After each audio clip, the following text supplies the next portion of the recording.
And we're back. Mic check right at the gate. Zillion, badillion. Steely. Thank you for the super chats. Appreciate it to the fullest. Much love, everybody. Good evening. I hope you're staying warm out there. Thank you for the feedback. E. Fitz. Kenny. Much appreciated to the fullest. Yeah, it's a cold one here too. Much love, Bones. Deanne. Rick, Steve, Raymond, Wayne. Good to see everybody. Barb. Yeah, lots to cover here tonight. I can only always fit so much in the title. You guys know the routine. For the most part, start off here on the lighter side, economic side, work my way toward the heavier stuff. Although we've got things in motion right now. At this point, markets are closed on a Friday. Anything can happen from here on out in terms of war. And we're going to dive into that. As you can see, U.S. military positioning to strike Iran and the precious metals exploding, Davos, and a lot more. So if you guys got anything to get to me, dabu7@yahoo.com is the email, or you can at me in the chat. Lights it up in red at dabu77. Thank you in advance for any super chats, coffees, PayPals. All appreciated to the fullest. Let's get this thing going. We've got a high number of sunspots on the sun facing us. This includes sunspot 4341, which produced a powerful X2 class flare, and we were under an alert for a big geomagnetic storm. We had a G4 hit. Fortunately, it didn't cause any problems. So when it doesn't make any news, people, out of sight, out of mind, which is good. It's good that there was no issues, but a sun like that with that many sunspots, man, we're lucky there hasn't been more activity. That's a lot.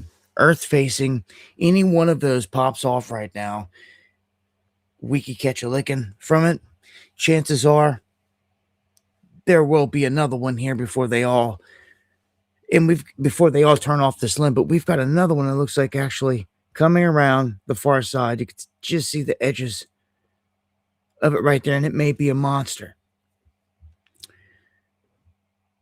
We've also got the South Atlantic anomaly, as you can see here, pulling out over the ocean, and it's largely centered. I'd call it Argentina, Patagonia, neck of the woods. Argentina, it looks like southern Brazil. This is a massive anomaly that they really can't explain. They always try to say that for whatever reason, the magnetic anomaly exists here. There's always a bunch of theories, but like nothing in concrete to state why it's that way. It is very odd. Been watching it for years. It's just something weird that you don't see anywhere else on the planet that only happens there. We don't have nothing else going on with space. Let's jump to the earthquakes real quick.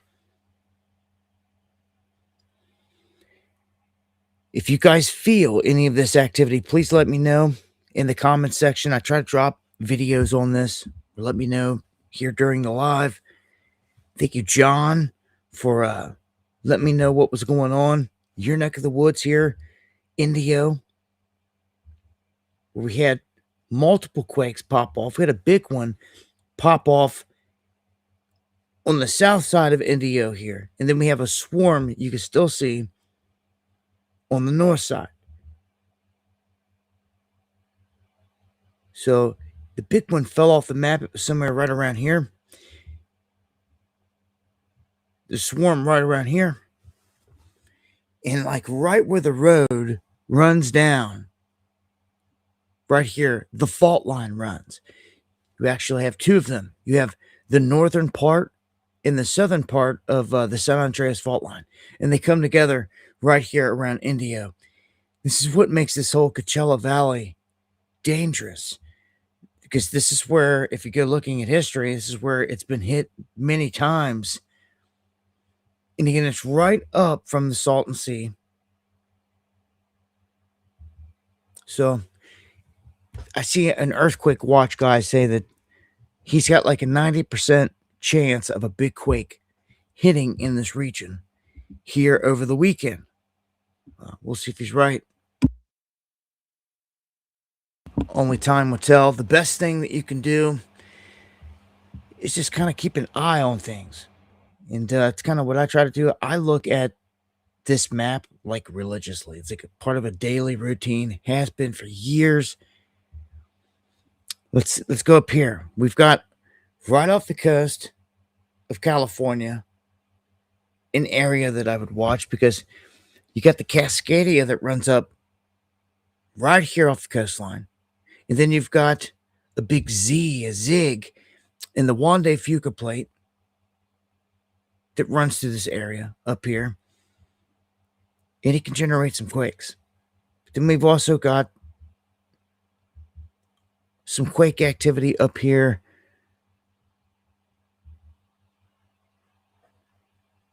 near the Wyoming border in Utah. I'm not sure if any of you guys felt this. It looks like there's multiple quakes. I don't know what's going on here, but if you guys felt this, magnitude 3 and a magnitude 4.7, that's people are going to feel that. So if you did, let me know. Interesting quakes right there. If you have any information on it, let me know as well. Like if it's on a fault line that you know of or anything like that. BT, thank you. I appreciate that to the fullest. Thank you for the super chat there. So I'll check back in if we have any more quake activity here in the coming days. The big news has got to be the weather that's about to drop on all of us out there. So I hope people are ready for this. I mean, it's coming like right now, depending on where you're at. It's literally just now creeping up into the country. In my neck of the woods, starting tomorrow, going to start getting pounded with snow. Thank you, Gina, for the super chat. Much love. God bless.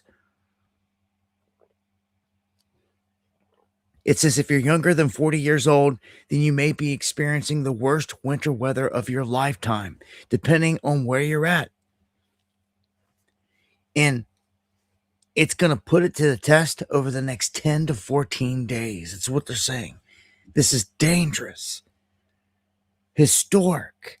Again, it could be once in a lifetime thing here for some people, depending. That's a statement. So for the next 2 weeks, we're going to be in a cold spell here that's just not good. I'll run some of these clips. 230 million Americans going to get hit with this. Boom, right there.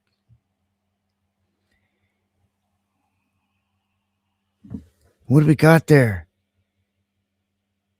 Descendant, thank you for the super chat. Appreciate it to the fullest. It looks like this.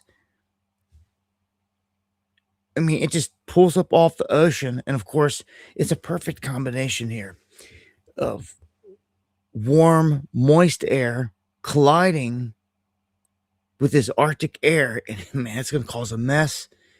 It's going to cause a mess. So I'm going to say the ice accumulation here has the potential to be the worst we've seen, maybe ever. I don't know if you recall, maybe 5 years ago, I think it was right before lockdowns, for 6 years ago or so. I think it was 2019, the winter of 2019. Maybe right when we went to lockdowns. I'm not sure. I just remember there was a bad ice storm, and it was really bad. It put all the power out in all the area. You couldn't get to the store, go down the road. Everything was solid ice, driveway ice, everything ice. No one was going getting anywhere. And even if it got to the store, they had no power. So you weren't getting anything. Then what do you do? What do you do when you've been sitting there 3 or 4 days? 3 or 4 days, power's been out, everyone's freezing. You need supplies. You thought you had enough, but you don't. And then you finally, whether you walk, get on a four-wheeler, or whatever you do, you got to get down to a store somewhere. You get there and you find out they're closed. And it's going to be that way until the power comes back up. What do? Like, you better have a good neighbor you can lean on or something, friends, family, or some kind of plan. This one isn't nothing to mess with. I learned last winter when I got frozen up here on the mountain. We got hit with ice, and it was a bit of a different animal because just the way it hits. Really, it makes a huge difference on if you got snow first, if you're going to get ice hitting first, freezing rain, or if you're going to have rain hit afterwards, because sometimes the rain afterwards can melt a lot of the stuff off, and you get lucky. On the back end, I'll go ahead and say this. You better expect some major flooding on the back end of this. First off, though, we're going to be in a freeze for like a week. So this is going to hit, and for like a week, everyone's just going to be frozen. So you're going to get pounded with ice, snow, whatever, and then it's just going to go into a deep freeze, like single digits, for day after day. For at least a week. At least a week. I was looking, and I didn't see it hit over 30 for like a week. It was crazy. DJ, thank you for the super chat. Greetings, he says, from Lithuania. Hey, really? Hey, man, I'm glad you're safe on your travels, man. I've been worrying about you, man. Much love. Glad to see you that you can get through all the censorship out there and get through from where you're at. Much love, brother. Again, be safe. So they say the ice is going to be crippling. Now, I don't have local news, so to speak. I scour all types of other stuff. I watch a bunch of little clips, and I follow a bunch of really good news guys. But when I see them start to say, like, you better pay attention to this one with adamancy, like, you should pay attention. I'm going to say this. Places are wiped out already. It's kind of like if you haven't made the move right now, man, you better prepare. Like, if you're iffy about this and you've got somewhere to go to ride this out, go somewhere to ride this out. Okay, Jeff, thank you. Much love, man. I'm not joking. I'm not joking, man. Maybe some of you are just like, all right, you're in a spot that's safe and all that good. But I know there's people out there. I know someone's going to get caught in this.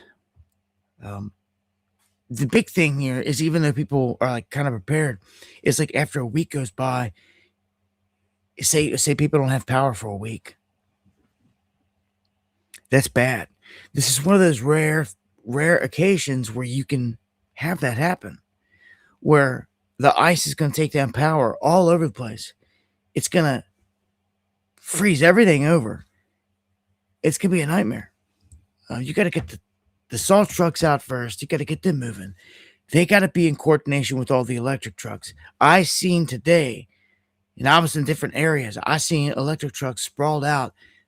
You can see where they're sending them to station in certain areas. But again, they all have to be coordinated with these trucks, or they're not moving. Or they're dead in the water, literally. You have to be sitting in a spot where they can easily get out when one of these trucks go by, and they can get to where they need to go, and they have to coordinate with them. So This is gonna be a slow process. I can already tell. Melanie, thank you for the coffees. What is this? All right, hold on. Gotta check this real quick. Hold on. Um.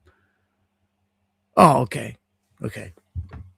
An alert went out there for Starlink, basically trying to tell folks that the Starlink melts snow and ice automatically.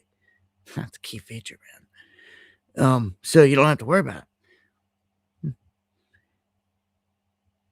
So you think you have to climb on the roof, you know what I'm saying, and like get the snow or the ice off the device, your dish, whatever you got going on. Like you don't have to do that here. Self heats and melts it off. That's crazy. But yeah, I'll take that. Um, Look here, ice accumulation with prolonged cold, man. The problem I see here is again a week or just like 3 or 4 days, no power, low supplies. Man, I wish people luck, man. All you can do is try to prepare. You can see here the next 10 days of winter will be the worst in 40 years across the US. There's nothing you can do to stop this epic week of weather, except maybe prepare or head south. It says while the new weather model run shows slight adjustments on who gets the most freezing rain and snowfall, there's little doubt that the aftermath of this massive ice storm, it says hazardous cold like January 21st, 1985, when the U.S. average low temperature sunk to 4 degrees. Man, it's the cold temperature coming in behind this. A lot of people are getting lost and looking at the snow and the freezing rain, but man, it's the freezing temps behind it, man. I mess around today. Like I went out and like made sure I had some backups of some things, like even new battery, vehicle battery, all this stuff, man. Keep inside. Um, it's not going to be fun for those out there that try to go out after this and their vehicle's like encased in a half-inch of ice or more. There's crazy predictions all over the board. It's kind of shifting around. So it's not really going to be till tomorrow morning. You have the best look, and you're only going to have a few hours then, like in my neck of the woods, Midwest, before it starts. It looks like it got pushed back a hair. And they were calling for my neck of the woods, like over in the beginning, man, it was upwards of 2 feet of snow. Some stupid. Like, are you kidding me? Like, that's going to crush places. Like, no way. Then that dissipated, but what mixed in was ice. So whatever you wouldn't get in snow, you're getting in ice. You're getting it either way. Best case scenario for anyone out there is just to hope you get rain. You get rain on the back end that doesn't freeze over and that melts this all down. That's all I could say. But again, that's going to cause flooding like people ain't ready for again.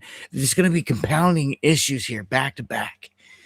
Like once this stuff does melt off, people try to get out, and then who knows, depending on where you're at, there could be a lot of flooding. So yeah, man, this was Weather Warfare 101. When I seen this mix, when I see the guys talking about this and the combination and all this, it's like, oh yeah, they won't miss this one. Sure enough. Let me look here at the newest models. Okay. Snow total amounts here. You can just look on the screen wherever you guys are at. If you're on the screen here. Wow. All right. Wow. Okay, so you definitely got some places up here. It's going to see 20, 21 inches in Pennsylvania. Again, the places with less snow, unfortunately, you're going to see some ice.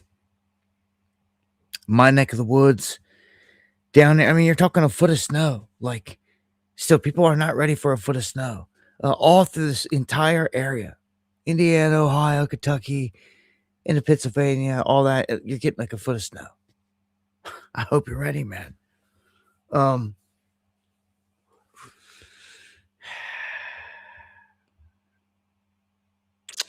I wish I had the means to help people more, man. All I can do is like put these warnings out.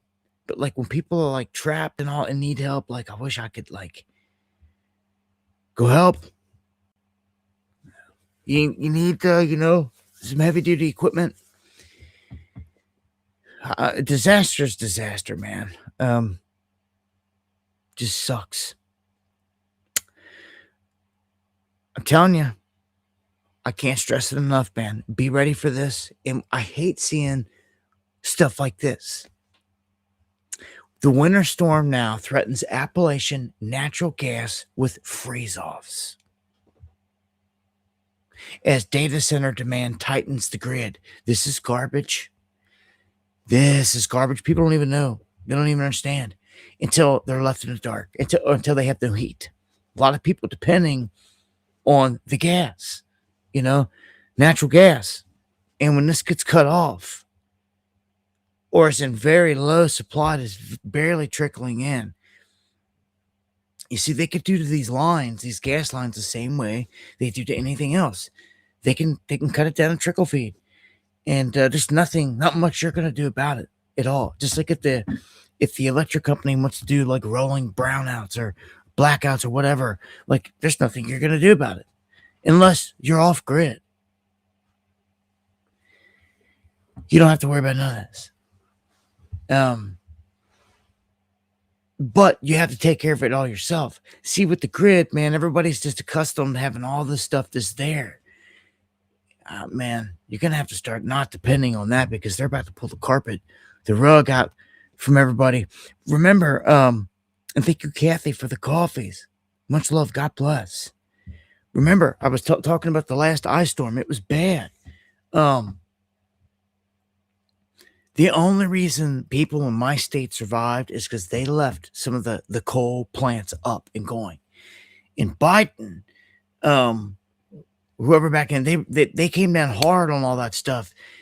But my state said no. Like if we didn't do what we did, people would have died. And it's like, then there's an eerie silence. Like, are you gonna say anything, government? Now what are you gonna say? It's almost like, okay, you wanted people to die, knowing that would have been the result of your actions, shutting down all these coal plants last minute like that. It was like a setup. So fortunately, my state's turned the corner. They went the other route. And also, the Trump administration has been coal friendly largely thus far. And I'd like to see coal country spring back to life. Maybe one of the last avenues they give you out here to make a profit. It's in land. We've known this. We focus a lot on, precious metals. And here recently, obviously, because it's blowing up, and I'll talk about that in a second. But like land is key. It always has been. To throw down with someone and buy a chunk of land that's going to gain in value. You'd be surprised how much the land has just, since lockdowns, been going through the roof. Not just housing, but the raw material land. Land that has trees on it, that has the mineral rights to it, that has coal, natural gas. Those are huge, especially for somebody looking to survive.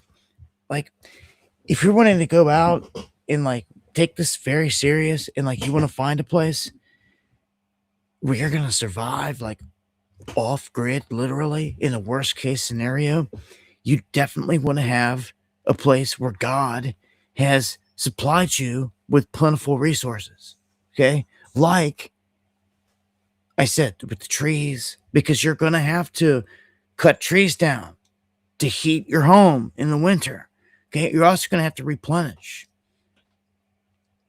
You're going to need water, and have a blue water line through your property or near it is critical. That's what a blue line is, one that runs like year round, and it's clean. Okay, because in America, they've done a good job of trashing waterways from coast to coast, left and right. What you want to do is find, and they're kind of hard to find, is areas that have been untouched and they have no roadways back into them, and they have water runoff off the mountains down in the streams and valleys that really are untouched still, and they have springs. That's the cleanest, best route to go right there. And to have coal and to have natural gas, are you kidding me?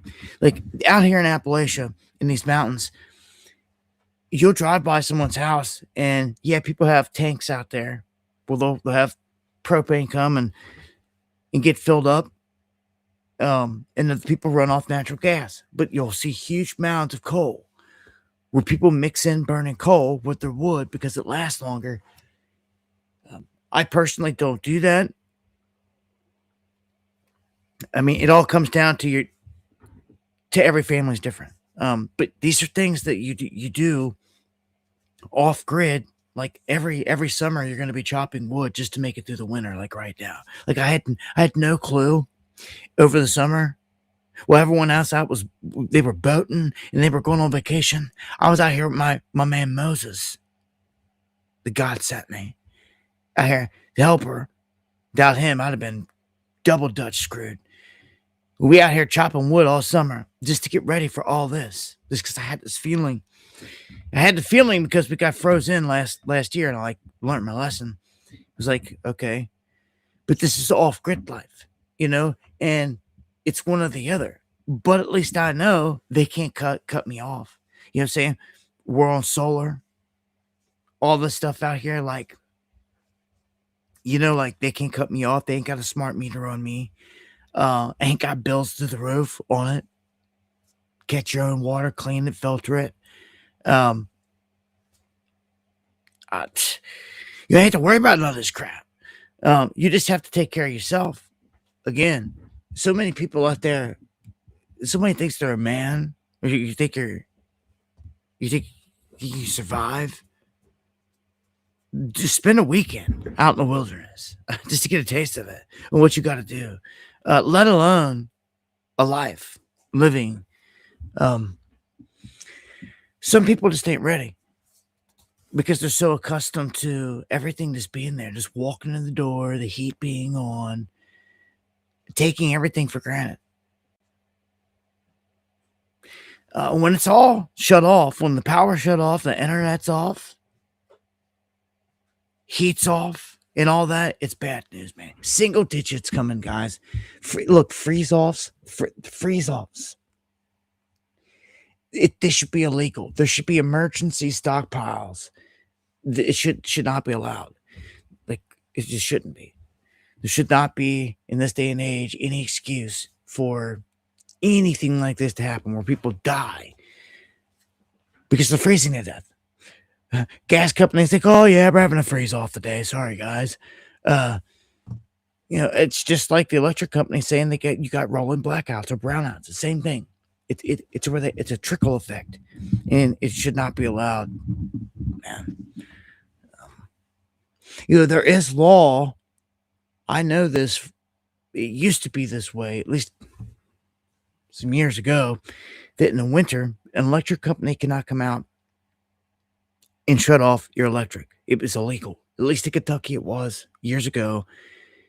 They couldn't do it because they just couldn't. There could be kids, everything, and because of this reason right here, this exact reason, people freezing to death. They weren't allowed to do it. They had to wait till spring, the first day of spring, if you were behind on electric, to cut it off. So, serious threat there again, guys. I can't stress it enough.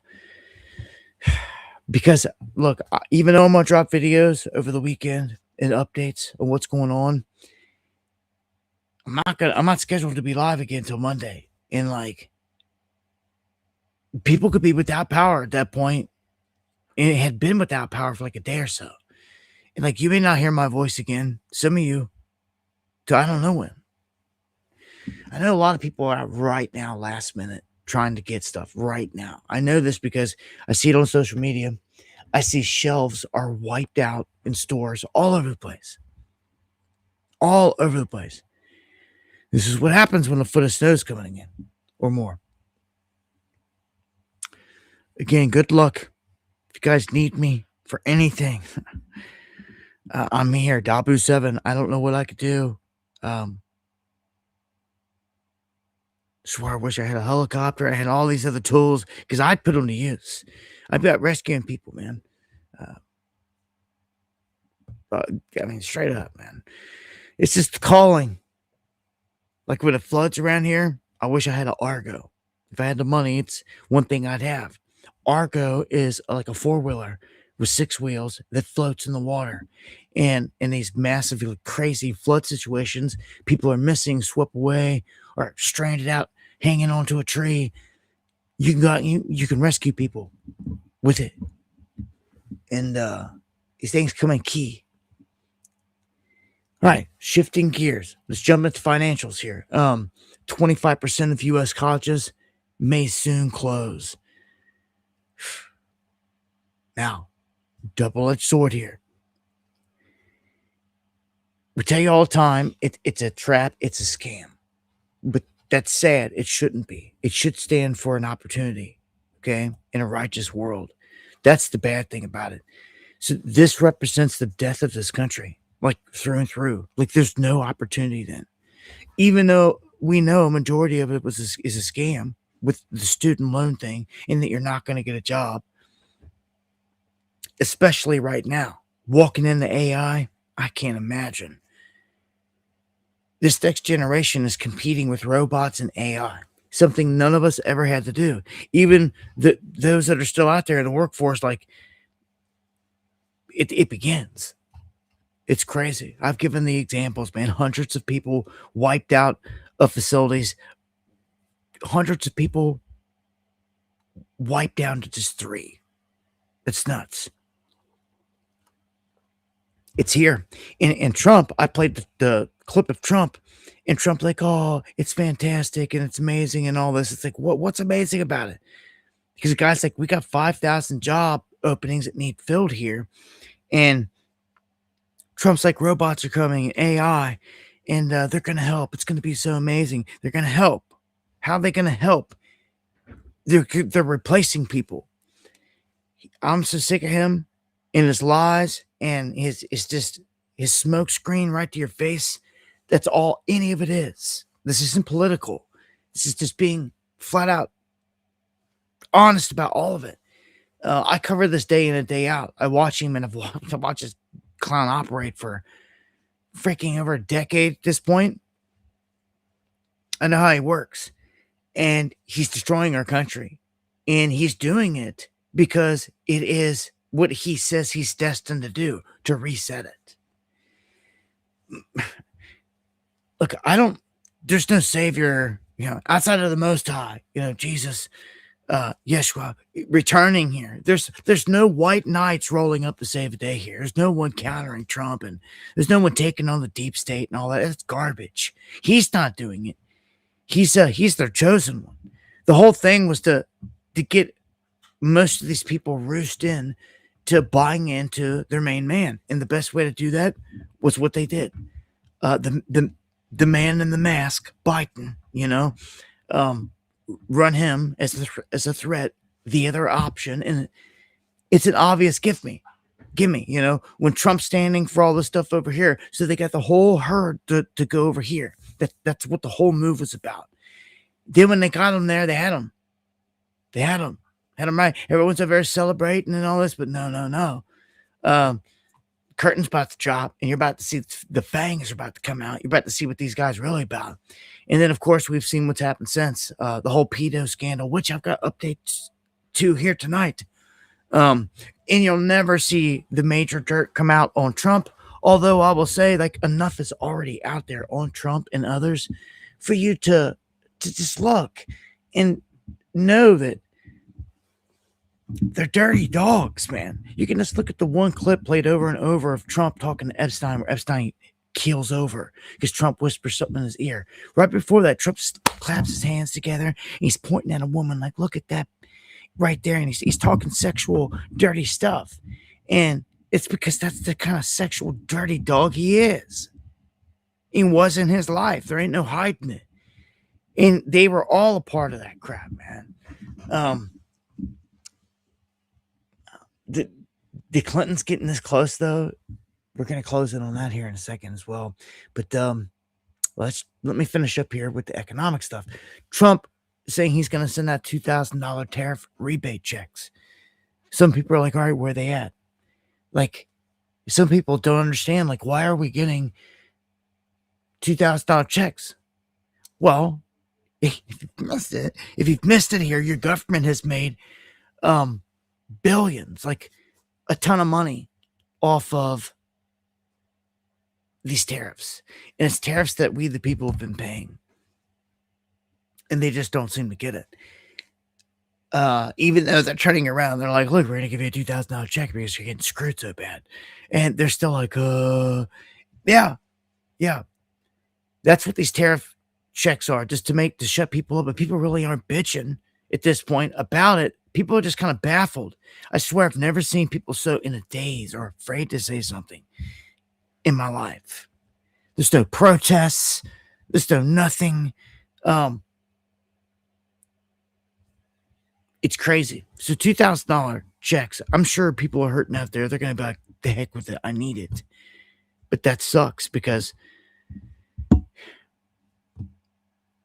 this country's like getting put on a universal basic income type handout from the government to everybody. That's the last thing you ever wanted. At that moment, they could switch over to digital, and there's like nothing you could do about it.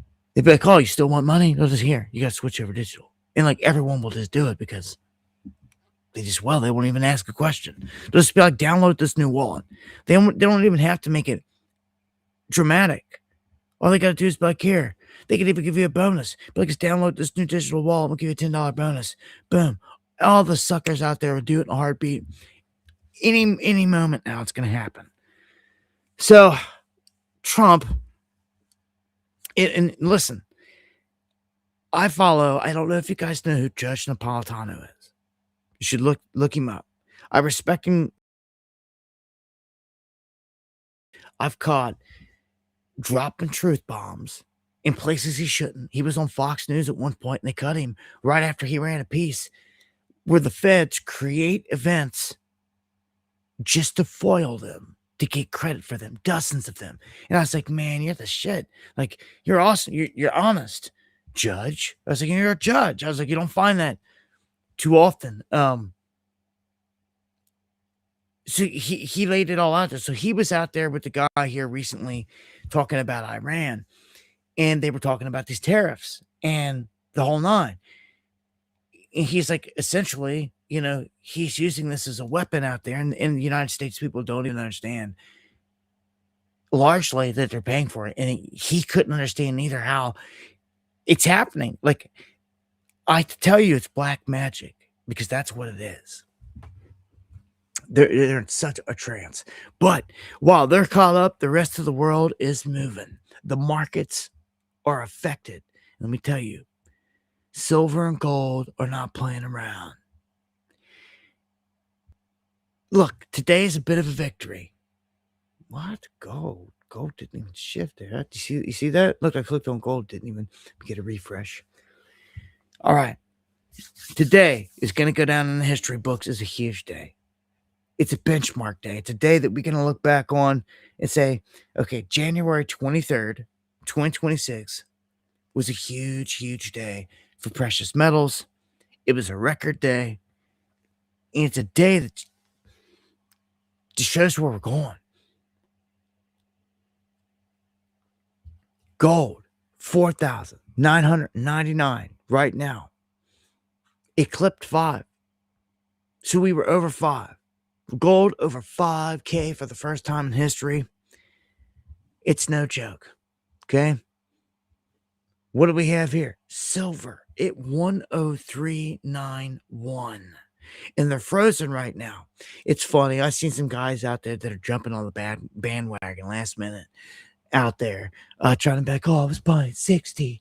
And trying to act like you're cool and jumping. It's like, shut your mouth. And this, especially when it's the shills. Some of these shills out here, they ain't said a word about none of this till now. They see us all clamoring over here. And we have a right to, because we've been in this buying it since, over a decade.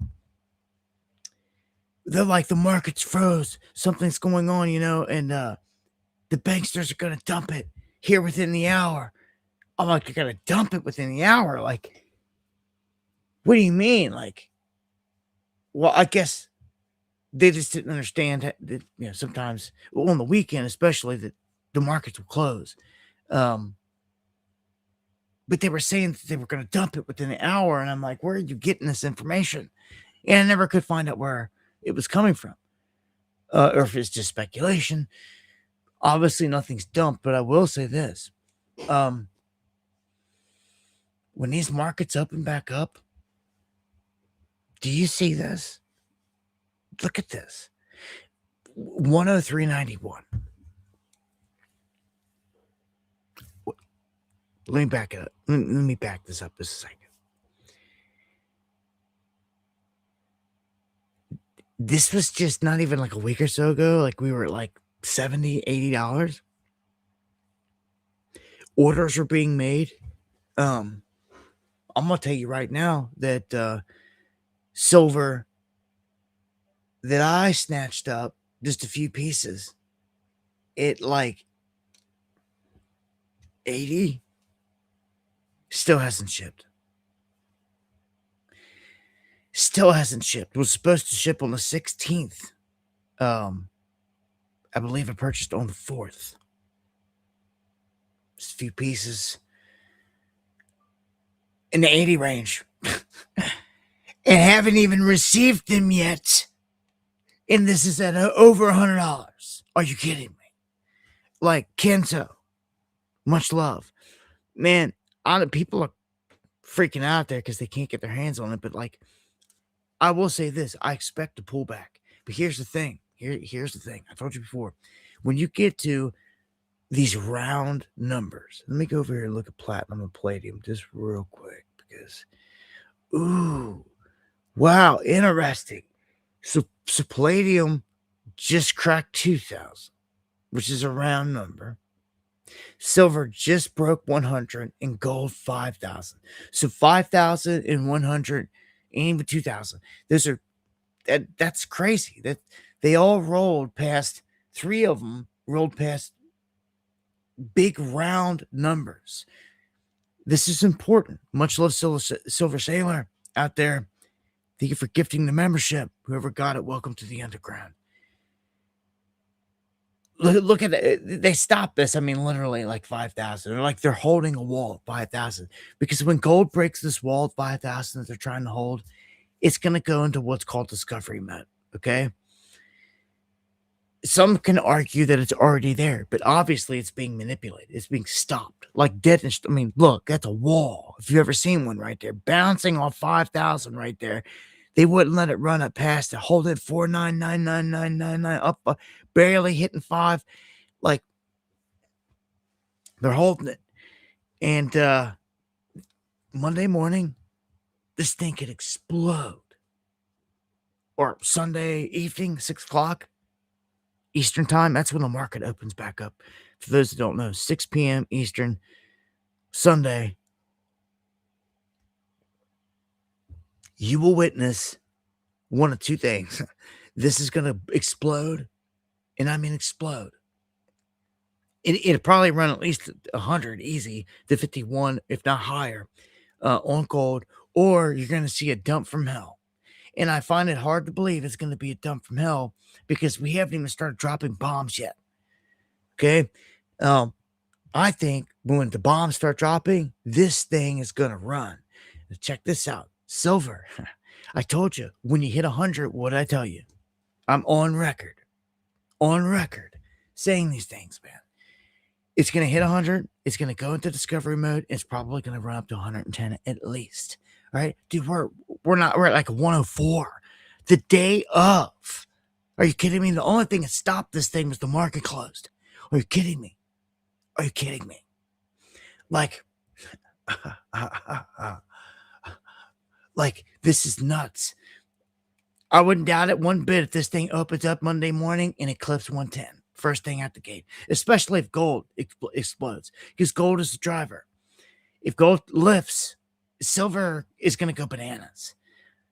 Man, we've been waiting on this forever. Like, people are getting theirs now. They're getting it. They're getting rich. They're getting their wealth on. They're getting their retirement set. They're getting, the moves are being made.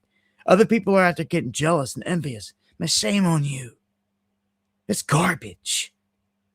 Hate on other people because you sat there and did nothing the whole time. That's stupid. It's ridiculous. You can still get a piece of the pie. See, that's what you should be looking at from here. If you have nothing, starting from scratch, that's what I'm trying. I'm trying from here on out to get people on board, acting like this is just the beginning, because it is. So you're like, oh, I missed it from. Nah, you look. Things come and go in life, right? But like, this opportunity is not over. We can clearly see that in the same amount of time that we just ran, 10 years, we got a 10x easy out of. That's all I'm basing this off of, is 10x. The next 10 years in front of us can give us the same thing. Are you going to leave that on the table? Are you going to leave a given, guaranteed, proven to every one of you, tax-free 10x? Are you just going to give it up and just leave it and sit and just watch it go by?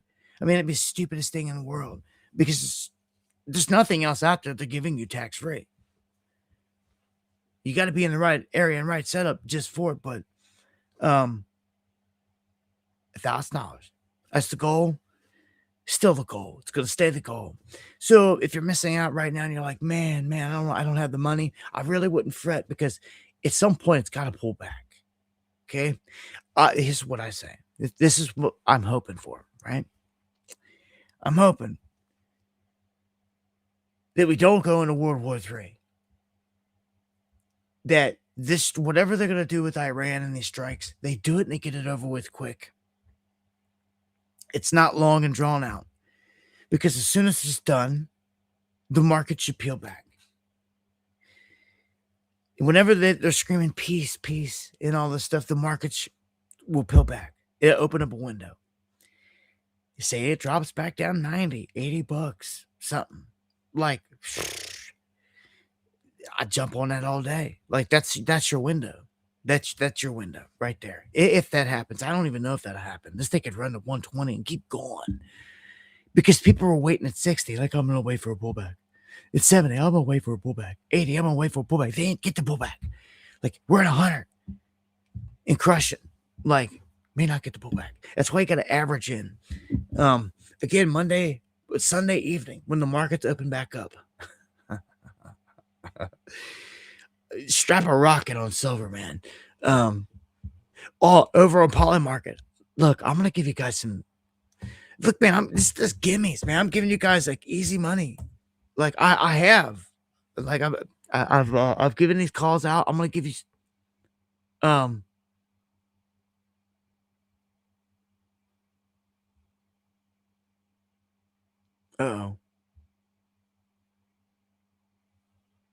All right, here we go. I'm over on Poly Market on another screen, and they've got.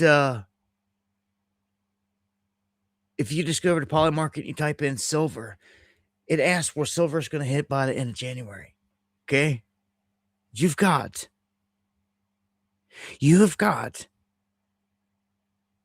over a week. Okay, and it's asking you what the high is going to be. And I was in on one for 100, because I was like, it's easily going to clip 100. And I was like, well, then it's easily going to hit 110. Well, I'm going to tell you, it's only 36% on a 110 that it's going to hit 110. I'm telling you right now, it's going to hit that 110. And like, this is why people are like over here, hand over fist. Some of these things that are a given, if you have an eye for them, you can just tell. This one is kind of like a super gimme, because you got the freaking warships out there getting ready to drop bombs, and every time they do, gold and silver runs, man. Come on. How many times have I reported? How many times have we watched it? Now people are actually making moves off of it because it's like clockwork. And they should be, because you figured it out. Okay. You figured out how this thing moves. And man, salutes to everybody out there, man, that sees these openings, man. And good luck. Now, see, with something like Polymarket, it's not always going to be there. This atmosphere is not always going to be there. Warships are not always going to be mounted. This is not always going to be in the setup, but it is right now. And gold, they're saying 6,000 easy.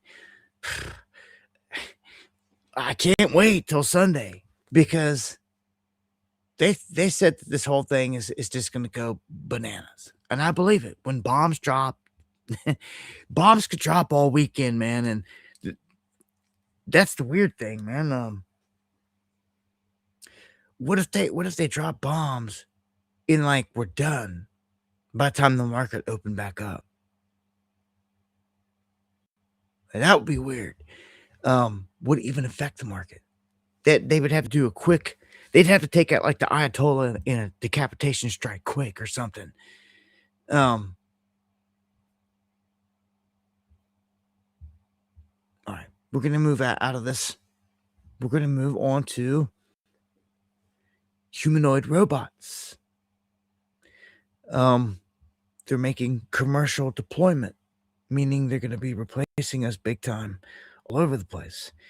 A bunch of the rich already have these in their homes. People like Kim Kardashian and others showing them off, rolling them around like a bodyguard. And they can be weaponized big time. It's the one thing they really haven't shown people, because I feel like once people see this in mass, they're gonna start freaking out. They're like, how do you stop this? Well, the only way you stop it is like get your own robot. And there's gonna, how could there not be? They would have to like make laws or something at this point where you know, you can only weaponize it to such a degree. You know, like you're gonna put a fully automatic weapon on this thing's arm. Is it gonna be legal? See, there's no it's a gray area right now. And you know, Elon Musk and the Chinese have manufactured warehouse after warehouse after warehouse of these things. And I'm going to tell you, they're weaponized. And they ain't showing you them. They could actually be dropped off and deployed somewhere. I'm surprised. It probably has happened, tested some remote area. These guys dropped off somewhere. They go in, they wipe everybody out. Easy. I mean, at this point, though, our U.S. military, as they just showed with Maduro, the humans are skilled enough that they can drop in and they can have a major shootout, snatch up a guy like that, and get out of there without taking a single fatality. Long as you're moving like that, you know, you don't have much to complain about. Our military is top of the line when it comes to that. But it's scary because it could be used against any one of us. Just because the Gentile Messiah doesn't like you.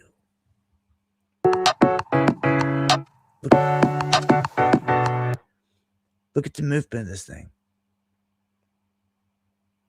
Its movement is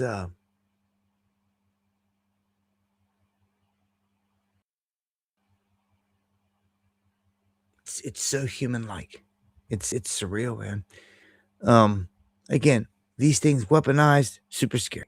Look, I mean, the thing just distance, you might think it is a person. I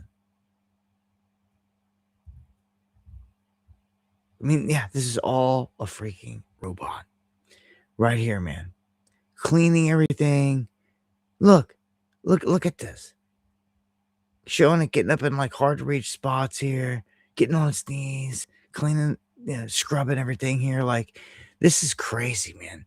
Like,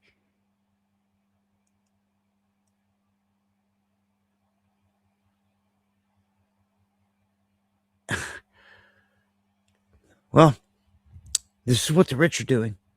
And yeah, see, they've got all these little things set up so you can reach under the table easy, pick up something, put it back up on the table. It can scan the whole room and you can set it. You can set it to like everything's in place. So if something's out of place, it can come in and pick it up. See how the kid's dumping stuff? Just like that, and come behind the kid, and it can pick up basically behind the kid. These things also have the ability to charge themselves or change their batteries out, um, and all this other stuff. So it gets wild, man, with these things. Oops. Trump sues J.P. Morgan, and that's interesting, huh? Um, Says that he got debanked.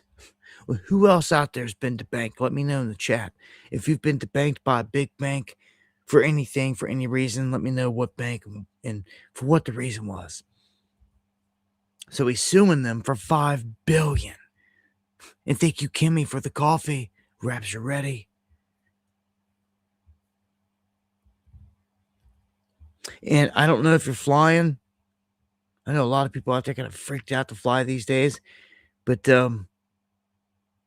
we got a crowd of people here on a flight applauding when a woman that was ranting with some threats ends up getting yanked off the plane. Because I'm from the Minnesota governor. I am Minnesota Liberal Act, and they're throwing me off the aircraft in Miami. Yes, because I'm from the Minnesota people, and all these people are conservative on the aircraft, and they are kicking me off. They are kicking me off because the majority of 70% of my clientele are from Minnesota, and I'm liberal from New York, and they all are conservative, and they're kicking me off the flight. Because I mentioned liberal action of Minnesota. I don't know, I'm being kicked off the flight because I'm from Minnesota, governor of... apparently they're kicking me off the flight because I'm from Minnesota. Yes. Yeah. So basically, that's why I'm getting off the flight. Yeah. It's right next to me. We're getting kicked off the flight, and it probably will not be executive platinum anymore. Yeah, I better, because you know what? Your program. I'm a retired nurse. Okay. Your program. Fine. Goodbye, program bitch. Fine. Program bitch. Fine. So this guy is lost because he's going to program like this. Thank you.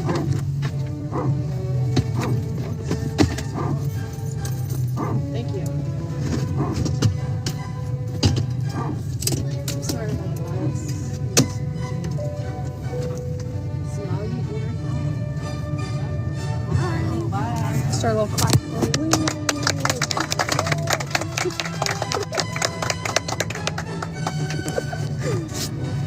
Goodbye, lady.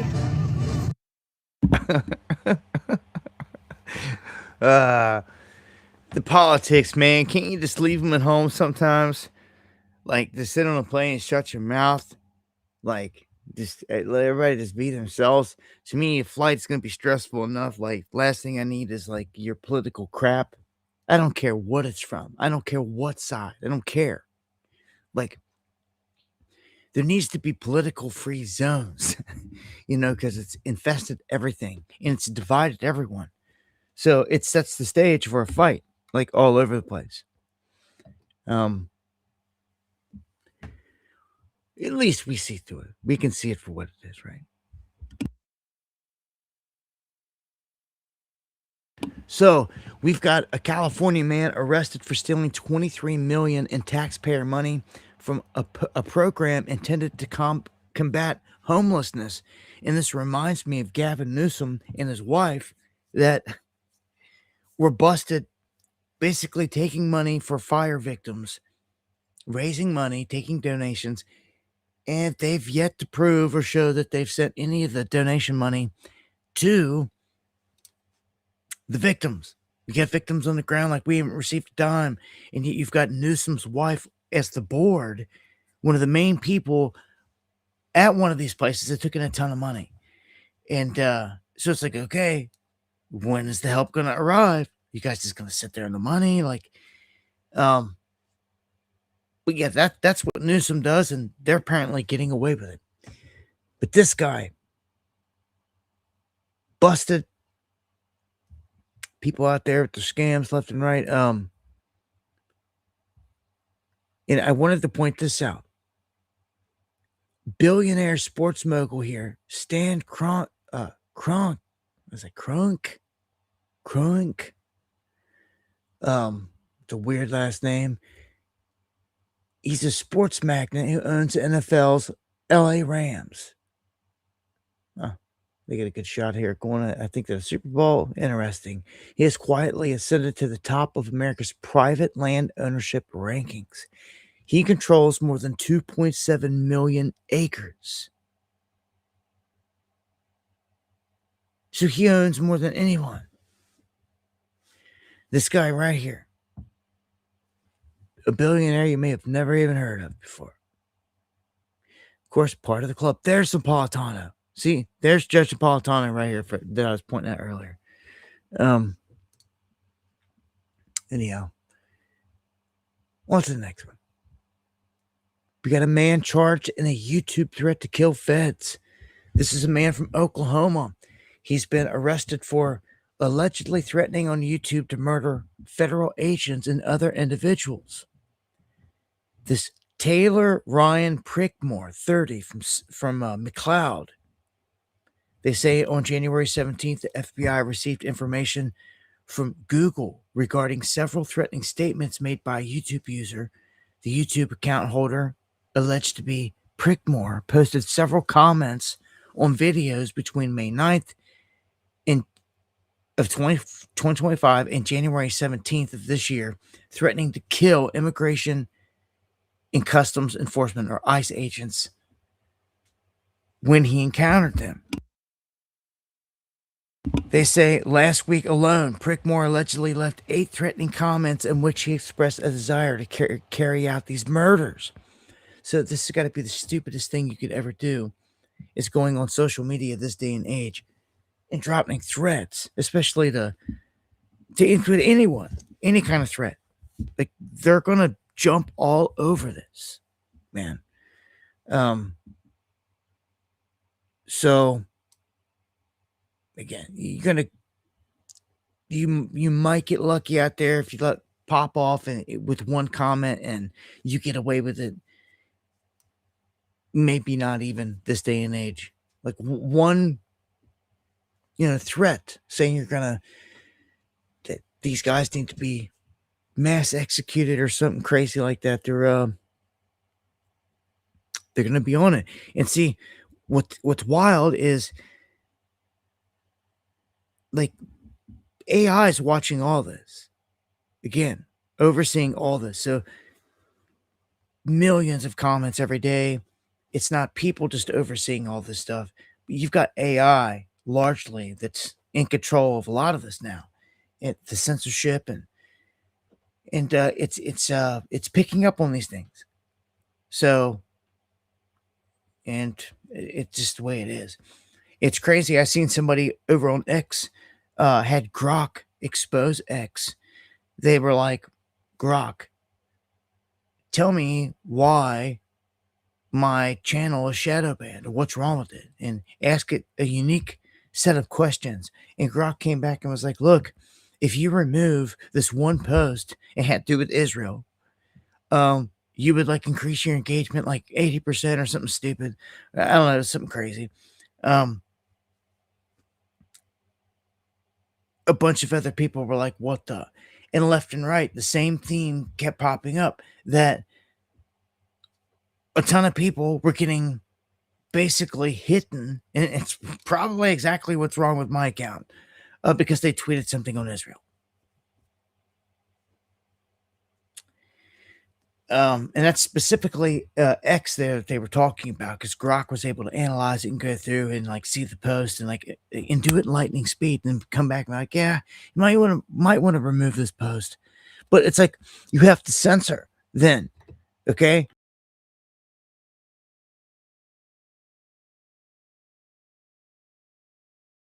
Algorithm to what? To what? Not be able to speak the truth? The moment you speak the truth about something, then all of a sudden you get shadow banned again. It's just a repeated thing. We know who's doing this. We know who the enemy is. And they don't like freedom of speech at all. I'm going to jump to the political front here. We have Trump promising people are going to go to jail over rigging the last election. Other people are like, okay, big boy, let's see it. Like, what's going on? And a lot of stuff's coming down on Jack Smith. Okay. He was special counsel then, and apparently he's getting grilled. This guy's getting thrown under the bus. He couldn't give a straight answer here. We're going to go through some clips here showing what's going on. Mr. Smith, on November 18th, 2022, A.G. Garland appointed you as special counsel. Can you tell me about your swearing in or the oath of office that you took after that? I don't recall the specifics of it. I know I was sworn in. I don't recall the specifics of how that was done. You don't remember who swore you in? I don't. Would you agree that taking the oath of office is a legal requirement for the job that you had? I've taken oaths of office regularly. I haven't researched whether it's required or not, but I have done that, I think, in every government case. It is required. Terms I heard earlier today were atypical, irregular, no proper procedure. Yet in your opening statement, you said that we followed Justice Department policies, and I would assume you meant the law as well. It strikes me as odd that you don't remember who swore you in, how you were sworn in. It's pretty significant. We all get sworn in here, and I remember every day. You don't remember who swore you in. I don't remember the details of it as I sit here today. But you did take the oath of office before you got rolling. I think my recollection is it was when I was appointed. It was when. It strikes me as odd that Attorney General Garland had you retake the oath of office on the 14th of September of the following year. Why did he make you do that? As I sit here right now, I do not recall. I know that there is the oath of office that I signed. I believe it was on the 18th, the day that I was appointed. And I know the department had me do a second one. I don't know the particulars of why they asked me to do it again, but I know you signed it on the 20th of November 22nd, November 2022, but there was no witness, which, I mean, you have to agree it's a little odd. If there's no witness saying that you took the oath of office, How's that? It would maybe make someone like me question whether or not you were legitimately doing the job until you finally took the oath of office. It sounds like the Attorney General had the same question and thought, oh shit, we got to have him sign this on the 14th day of September of the following year. So why did you take the oath of office again on the 14th of September of the following year when you say you took the office in November of 2022? Why'd you need to do it twice? my recollection. My recollection, oh my gosh. This guy even reminded me of Bill Gates under oath. He can't remember who swore him in. Okay, so this is the guy that all this is coming down on, and you could see how he is behaving and responding in court. So this kind of spirals out of control here. Okay, you have this unhinged J6 TV star, Michael Fanone, screaming at Ivan Raiklin during this whole committee hearing over Jack Smith here. We'll go through some of the clips here just to see how it unraveled. So this guy's sitting back here behind Jack Smith. Right here, he ends up flipping people off. He was cut out of the frame, interestingly enough. All we could see was this woman. It stopped right here at this woman. It did not show this guy. Well, this character, well, you're about to see, he caused quite a bit of a scene here. And they failed miserably, and I hope you now can see that. With that, Mr. Chairman, I yield the balance to my distinguished colleague out of Jersey. I just want to quickly go over something because we keep rewriting history. The president said peacefully and patriotically. What don't we understand about peacefully and patriotically? He asked for the National Guard. That was ignored. He asked Speaker Pelosi. What don't we understand that? Could I you a question? You say Nancy Pelosi controls the National Guard? Wait a minute. The president could run the National Guard if he wanted to. I can know that. And finally, how many elected officials say we're going to fight to win an election? New terminology used all the time, seriously. And of course, if they were guilty, they should be prosecuted. The fact was, there were many in the mix. Less than, your hand gestures just want to know, give me that occasion. I'm done expired. Audience meeting order, meeting order, and the gentlelady from Georgia is recognized for unanimous consent. Thank you, Mr. Chairman. I have two unanimous consent requests to enter into the record. Now he wants to sit there like he didn't do it, like he's hiding back there, like a little kid. 2025 titled Wall Street Journal editorial board calls out Mag's latest 2020 stolen election nonsense. Objection. And the second article dated December 23rd, 2025, titled Fact Check. Fulton County's 315,000 unsigned early votes. Okay, so you can see what he did. You can see what he did right there. This guy back here, I've never seen this guy before. I think I've heard the name. I've never seen him in this. Man, Somali women, they're just. I don't know why I brought that up. I'm going to go to a different clip. This shows like after everything was done, this right here, there's some kind of encounter where he gets up and walks up, and why they let him come up and approach them like this after he's done flipped them off and everything else. I don't know. That's why I think some of this stuff is so staged and stuff. Much love, MC. Why are you so spasmodic? Why spasmodic? Absolutely. Look behind you. Do something. Why should I? I'm communicating with you. Trying to communicate. Right? Look at your face and control yourself. Trust me, I'm using a lot of. See how many people are constraining you? Come get me. Look at me. Total control over my mind and body. Total control over my mind and body, and I'm totally dominating. Sir. Totally dominating. Let's step aside. I'm not. This guy has threatened my family, threatened my children, threatened to rape my children. Rape my children, you sick bastard. Rape my children. More people need to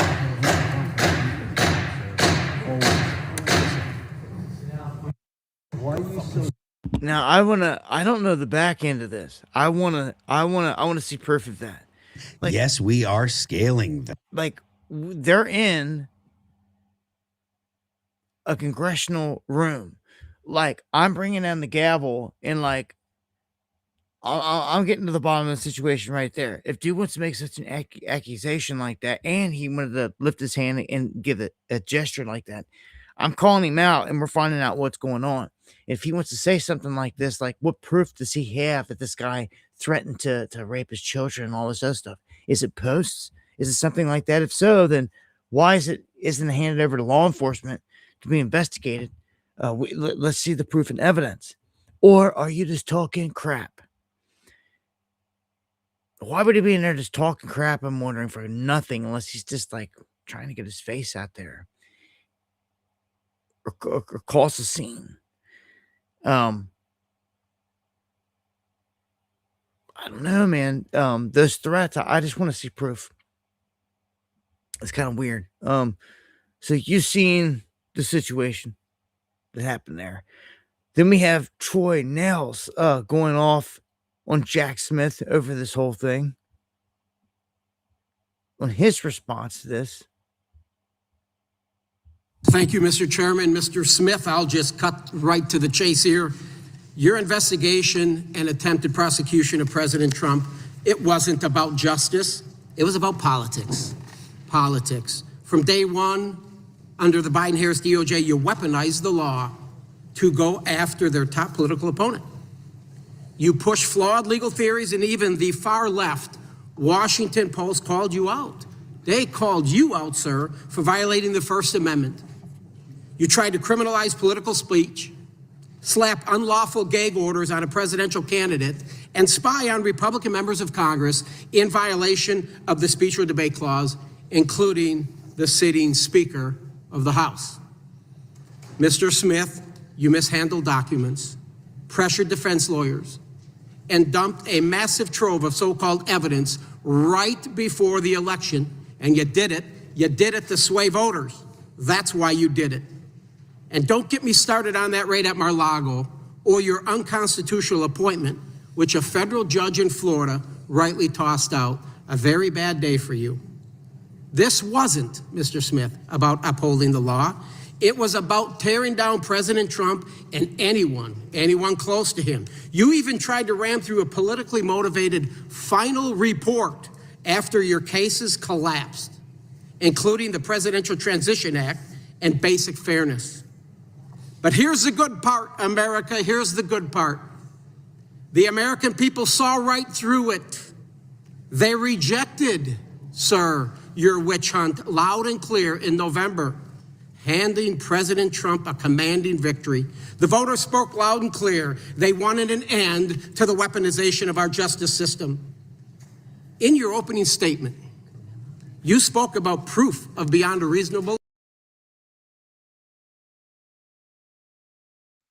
doubt Donald Trump winning the popular vote by over 2 million votes, the Electoral College by 85 votes, along with every single swing state. Now, sir, that is proof beyond a reasonable doubt that the crap you were shoveling did not pass the smell test with the American people. To put it bluntly, Mr. Smith, the stink remains on you. And lastly, I would like to quickly address the police officers of January 6th. Mr. Dunn, Mr. Fanone, Mr. Gonell, Mr. Hodges.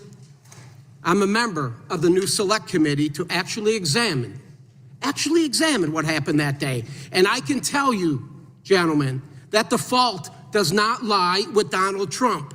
It lies with Yogananda Pittman and the U.S. Capitol leadership team.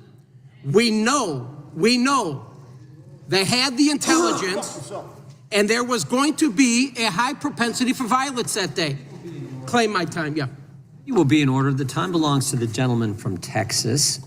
We've had some disruptions already. We don't need that. Let the gentleman may continue. We know the Capitol leadership team, specifically Yogananda Pittman, had the intelligence, and there was going to be a high propensity for violence that day. And the Capitol itself was the target. We knew the extremist groups were going to be there. And why do I say that? It was your own report from your intelligence section, the IICD, which was run by Pittman, in the January 3rd special events section. It was in it. It was in it. And Mr. Dunn, I believe that you thought that day would be like just any other. In your testimony to the January 6th committee, you said you found out how Ugly was going to get on a cell phone. Somebody sent you some information on social media. The point is, you were all unprepared to deal with that day. And that's because your leadership failed to share the intelligence with you. It was their fault, folks. It was their fault. It was not President Trump. And we are going to expose it for the first time because the Benny Thompson, the sham committee didn't do it. Will the gentleman yield for a The question? sham committee didn't do it. The report is 845 pages. Donald Trump's name is mentioned 4,207 times. We know what the committee wanted to do is to not allow Donald Trump to come back and win again. And they failed miserably. And I hope you now can see that. With that, Mr. Chairman, I yield the balance to my distinguished colleague out of Jersey. I just want to.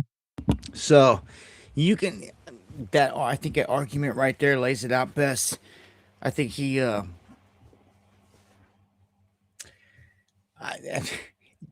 coming down on Jack Smith.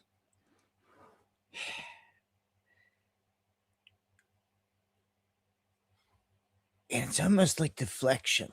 It's like, to me, a whole lot more people would be involved in this, don't you think? Than just one guy. But man, this is the guy they're coming down on. Nonetheless, here.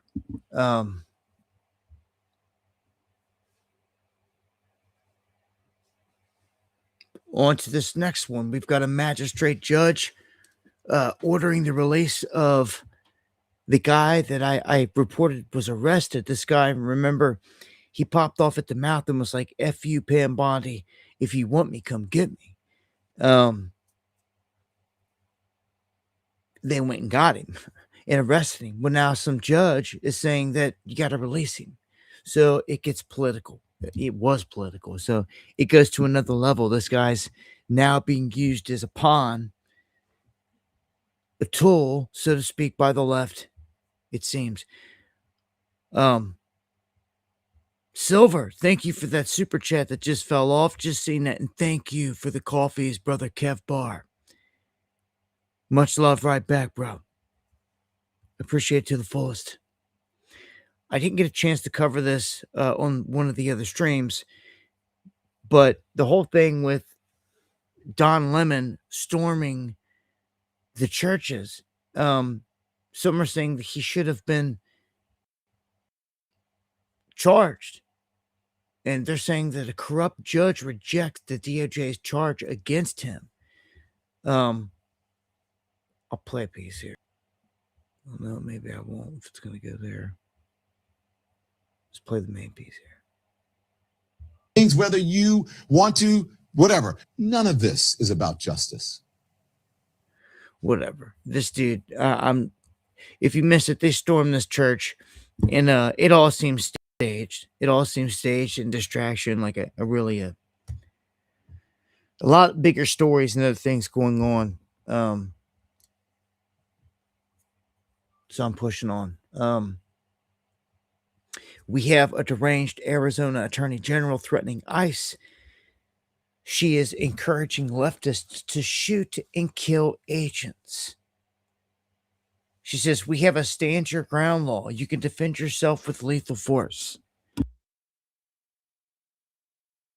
So this is the stance that she's taking, this attorney, saying that people want to defend themselves there, that they have a right to per the law.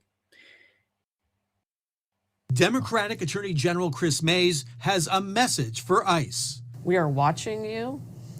If you violate an Arizona law, I will prosecute you. The AG's office posted this new page on its website for the community to report alleged misconduct by federal agents, including video and images of the events in question. We are encouraging people to send us their videos, and they have every right under the First Amendment to record those videos. If there are confrontations between residents and ICE agents, like we've seen in other cities, Mays is concerned they could turn deadly. But to be clear, you're not telling folks you have license if you are threatened to shoot a peace officer. No, but again, if you're being attacked by someone who is not identified as a peace officer, how do you know? That's one reason Mays is demanding that ICE agents remove their masks. If somebody comes at me wearing a mask and I can't tell whether they're a police officer, what am I supposed to do? Democratic. Now, I will say it becomes a gray area big time there, because you should know. You should know. Like when armed men roll out on you with guns, like, you should know who you're dealing with. It could be anybody. They straight up, they should announce who they are. Badges should be shown. They should be like hanging around their neck. You should know. And they want to go the whole thing with covering their face and this and that. Well, my thing is they should announce themselves, period. It doesn't matter. They should never spring on anyone at any time unannounced without saying who they are. Because if they do so, this is why it pays to have a camera rolling, around you at all times, especially if a situation like that can pop off and you're involved.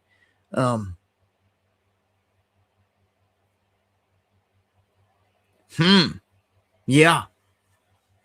Definitely is a clown world, Kev Bar. So, Homeland Security seeking to restrict immigrants from getting welfare or relying on it. You would have thought that this is already a thing, right? Nope. And in Minnesota, They're saying that a scammer says that Walls and Ellison were aware of this $250 million fraud the entire time. And if you've got people like this willing to come forward, like already, like Walls is going to be smoked. How can he not be at this point?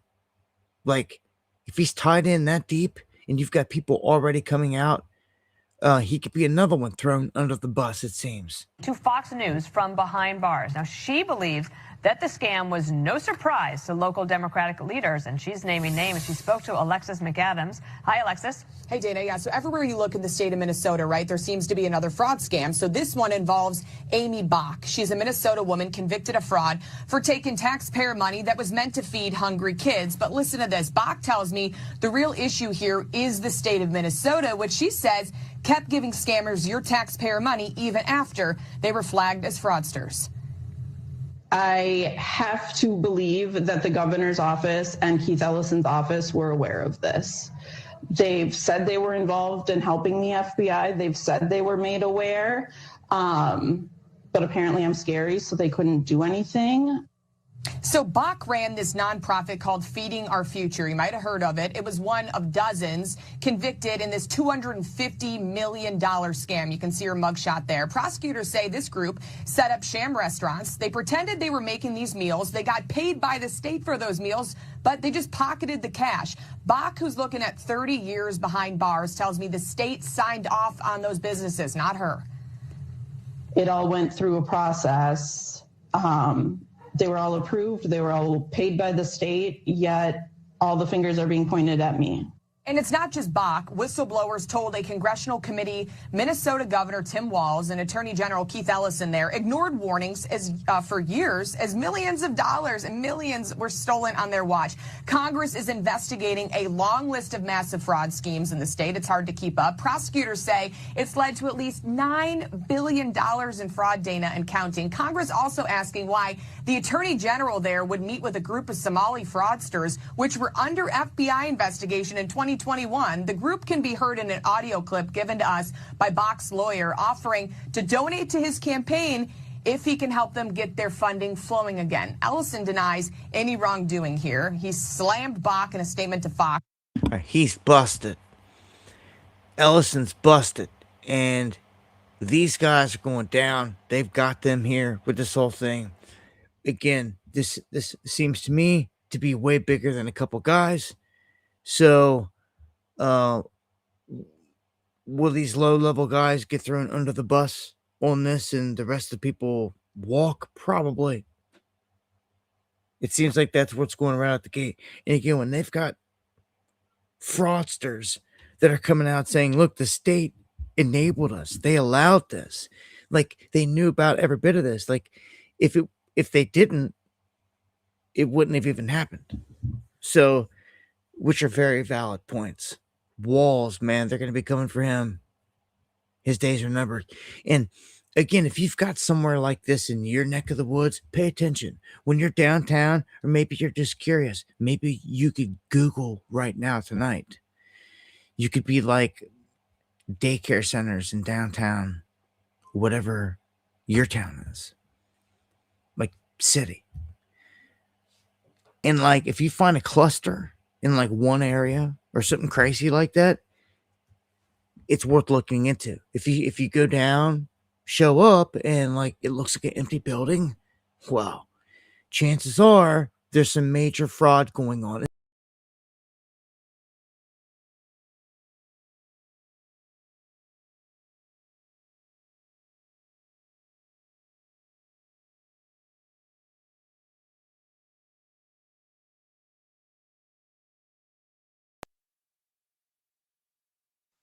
We're hearing businesses that are registered in here. Of the 20-something businesses, 10 of Home Care, Bright Star Home Care, Atlanta Community Support, 5 Stars Home Health Care, Prime Home Care, LLC. It's a trend we saw in Minnesota, one that the Minnesota House Oversight Committee on Fraud tells News Nation is a giant red flag. Large clusters of healthcare providers in one location. This building right behind me has 22 different home and community-based healthcare companies registered in the building. Inside this Portland office building, owner Ron Nevins agreed to speak with us. I think I got 10 healthcare companies, which is probably about half, maybe a little less than half of this building. Healthcare, home healthcare. I didn't even know what home healthcare was. Do you think these businesses are actually legit businesses? Some, yes, but some I highly question. Nobody's ever here, and if it was 1 or 2 or 3 or 4, but when there's 10, I've had as many as 12 or 13 probably before. The 5-star, I took the sign off the door because I'm trying to rent the office. A state audit found that 5-star home healthcare overbilled Maine's Medicaid by nearly $400,000, according to documents obtained by the Maine Wire. They failed to provide documentation to substantiate hundreds of thousands of dollars in Medicaid benefits paid out for home-based health care, and then the owner just abandoned the office. I can't even reach him in 6 months. No return calls, no return texts, nothing. There's been no consequences, no investigation, no resolution to what happened with 5-Star's home health care. And that, I think, is something, that's a story that we see play out time and time again. You've been reporting on this for quite a long time here in Maine. How widespread do you think this issue is here? Okay, this is Maine now. So we've gone from Minnesota to now Maine. And I told you that for whatever reason, they were sending ice and everything else up in the Maine. Like, there's a whole operation here. They're targeting different cities. I think of Cincinnati. I'm telling you, I can almost guarantee you that if you go looking in Cincinnati, downtown Cincinnati, you're going to find something just like this. I can recall in my own memory bank, because it's a city that I grew up in and ran and have been in and out of and around so many times. Buildings just like that have not a car in the parking lot, like no one around, but yet there's 10 supposed to be 10 businesses in there.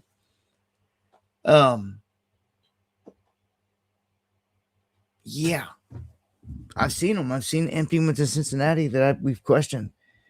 There was also, we were going looking for wild, crazy stuff in downtown, like old buildings. And there's one building, I forget the exact street, but you from right in the front door, looking through the glass in through the front door, you can see in the floor is laid out, and it's all huge swastikas. Crazy design, but you never know what you'll find if you go looking.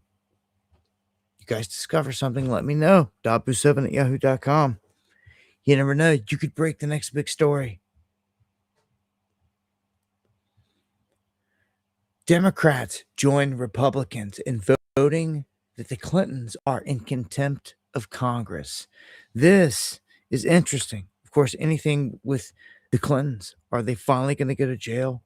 Finally going to get in trouble for something? I doubt it. I feel like something huge is about to happen. And that's what I'm watching for. A huge event. The closer these guys get to any trouble, it seems like something huge can happen. But this is where we sit. Like, something's got to get from here. Time's ticking. Now, we also have Comer here revealing that nobody on our side is defending Pam Bondi. So the Democrats moved to hold her in contempt over the Epstein files, which is interesting. Something needs to happen. All this lying. Cover up, which leads to the unavoidable question, who is the president protecting when we know he only cares about one person? Guys, I'll end with my question to the chairman. The Attorney General, Pam Bondi, has violated the subpoena issued by this committee. We should be holding her in contempt to remain fair and to remain transparent. And so I ask that you do that if you really, truly want to be fair and care about the justice for the victims here. May I respond? We have been very clear. We expect those documents. She has complied. She's turned over documents. In the 1% beginning, you all complained and said the first document drop didn't have enough redactions, and the second document dump had too many redactions. So they're trying to get this, and I believe Mr. Chairman, that we will get those documents very soon. I have been assured we're going to get those documents very soon. I hear you, but with all due respect, given everything that she herself stated in February of last year, her own statements in front of the entirety of the American public saying, we have the documents, they are ready to go. The subpoena from this committee was issued in July. And nobody on our side is defending Pam Bondi. I can assure you. She should be held in contempt. If we are going to hold complying with, President they have Clinton in turned contempt, then we have to documents hold over. Bill Clinton. They have turned documents over, and every time they do, you all complain about too many redactions, not enough redactions. So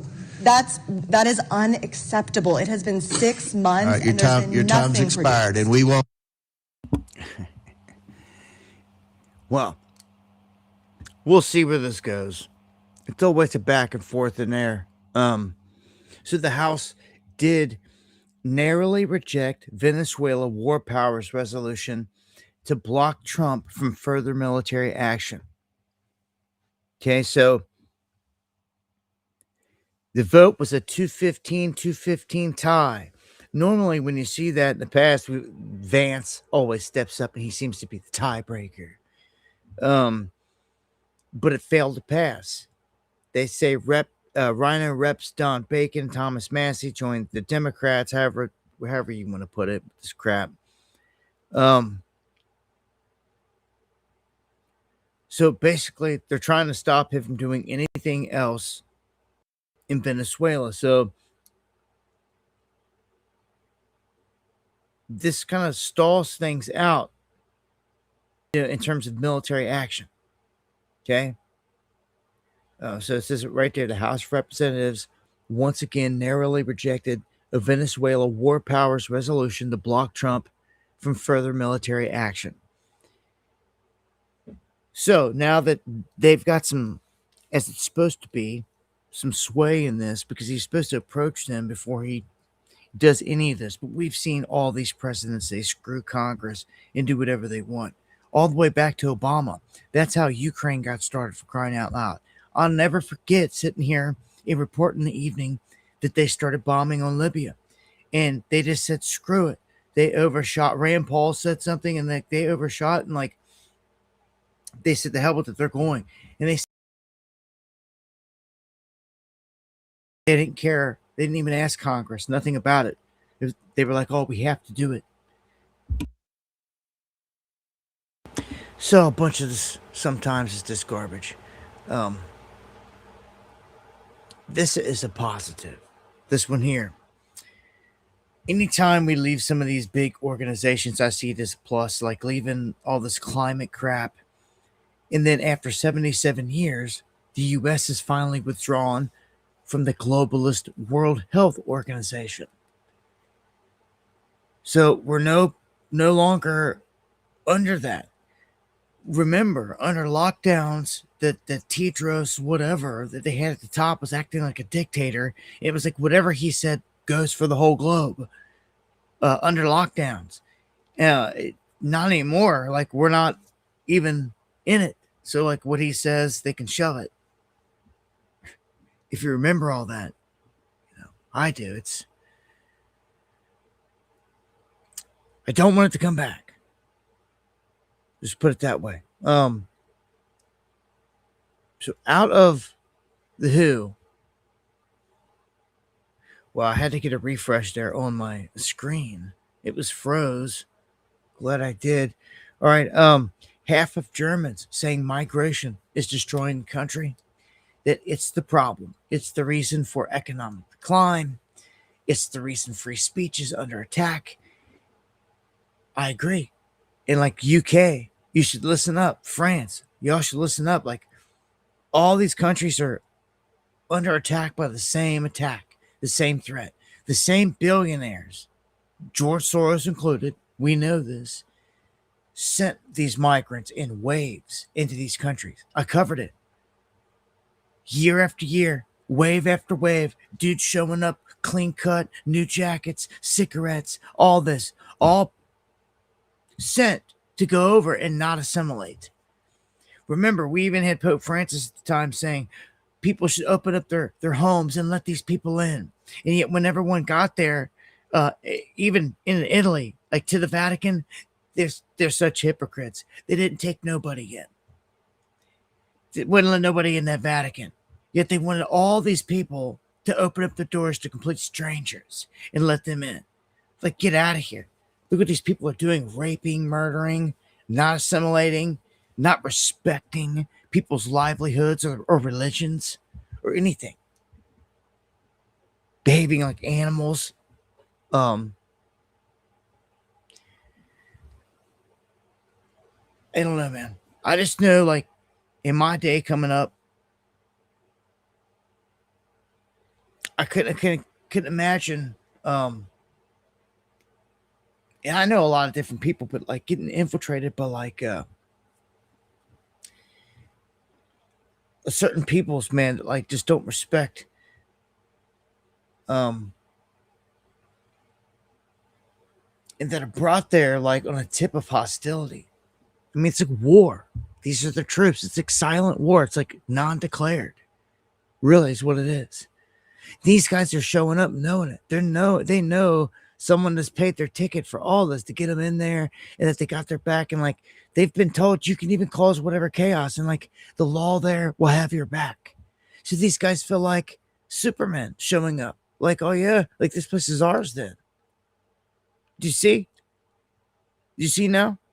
Now you see why they're running around just again like animals. Like they're walking down the street and there's a woman, they hit on a woman, the woman doesn't respond like to the cat call, whatever, and like they smack her and start beating on her. And I just watched a clip a minute ago in the UK of a lad in the UK, one dude having to fight off like 6-7 dudes, and one was huge. Having to fight them all off. All trying to jump him. All immigrants. Trying to attack him. It's insane. Can you imagine if this was you or your family?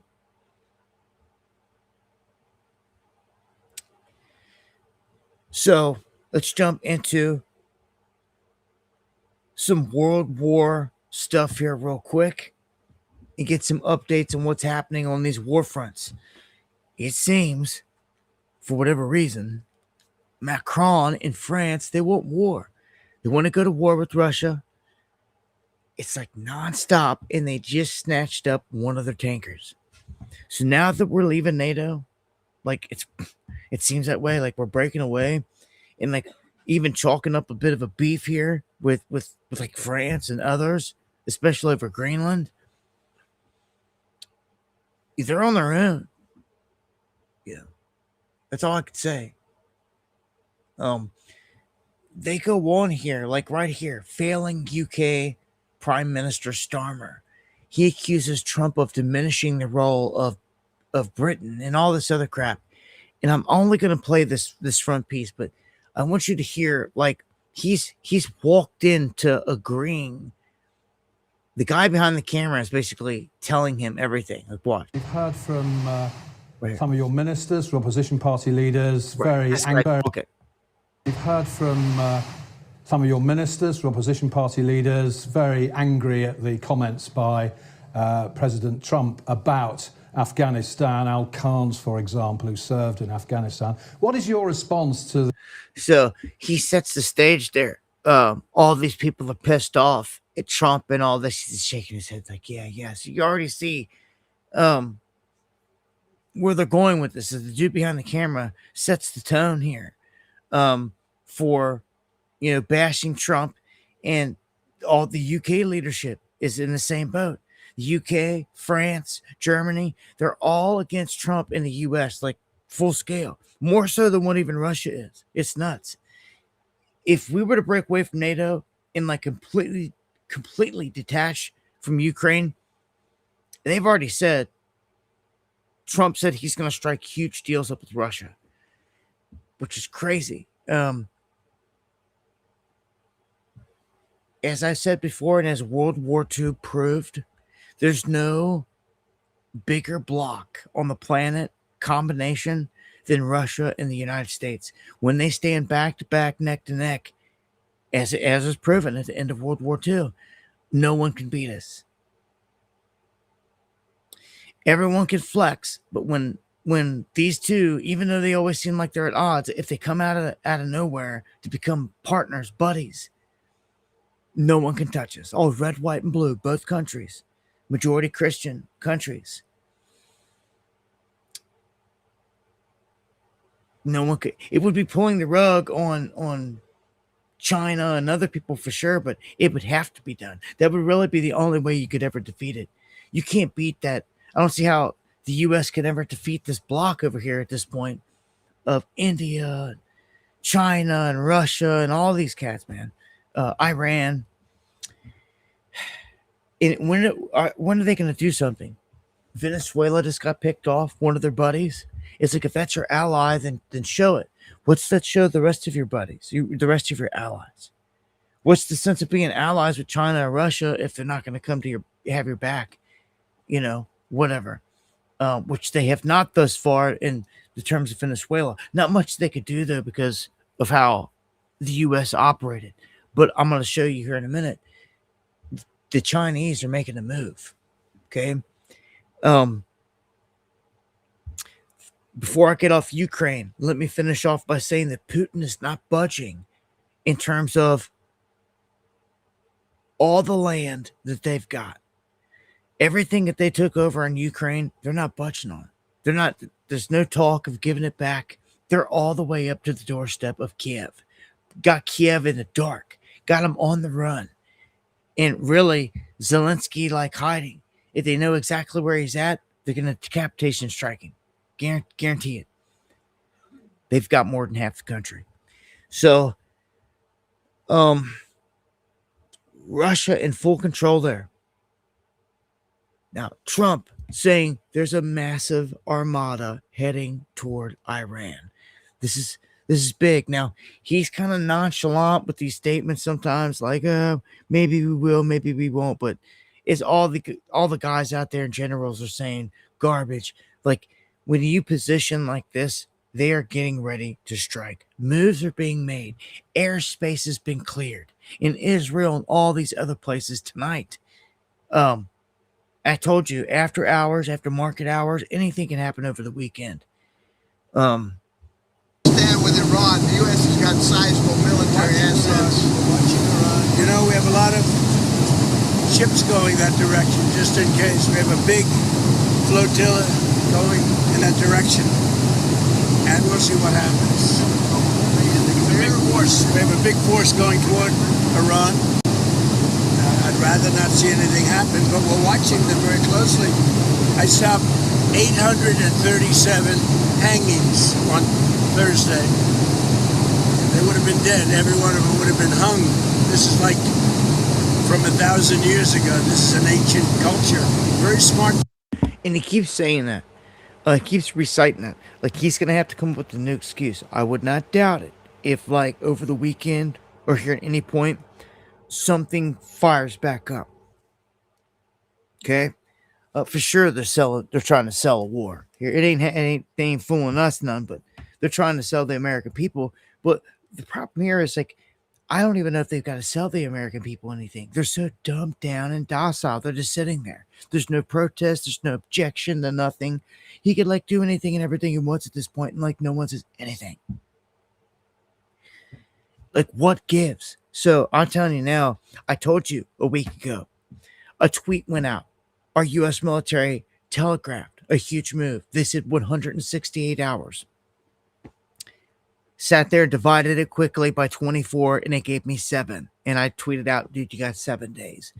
7 days put the USS Abraham Lincoln in waters where it's needed for a strike. That was today. And it's there. That's why he's saying we've got a massive armada. We've got them basically surrounded from 3 different angles. It's what some would call, we've got them in the kill box. And here's something. Look, here's a site you guys should check out. It's called Pizza or PIZZINT watch. Okay, that's PIZZINT.watch. And what this is it's the Pentagon Pizza Index. This is watching for, and this may sound crazy to some, but this is proven to be a real deal. When huge spikes of pizza in DC have been,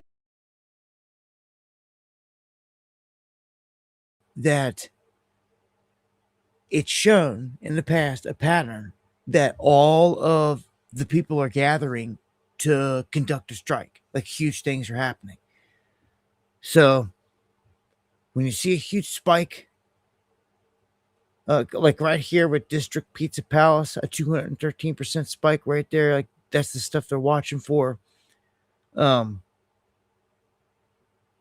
things like that. But you'll come over here like last time, right before they struck them, like all these places were like off the charts. And it may sound crazy, but it's like true.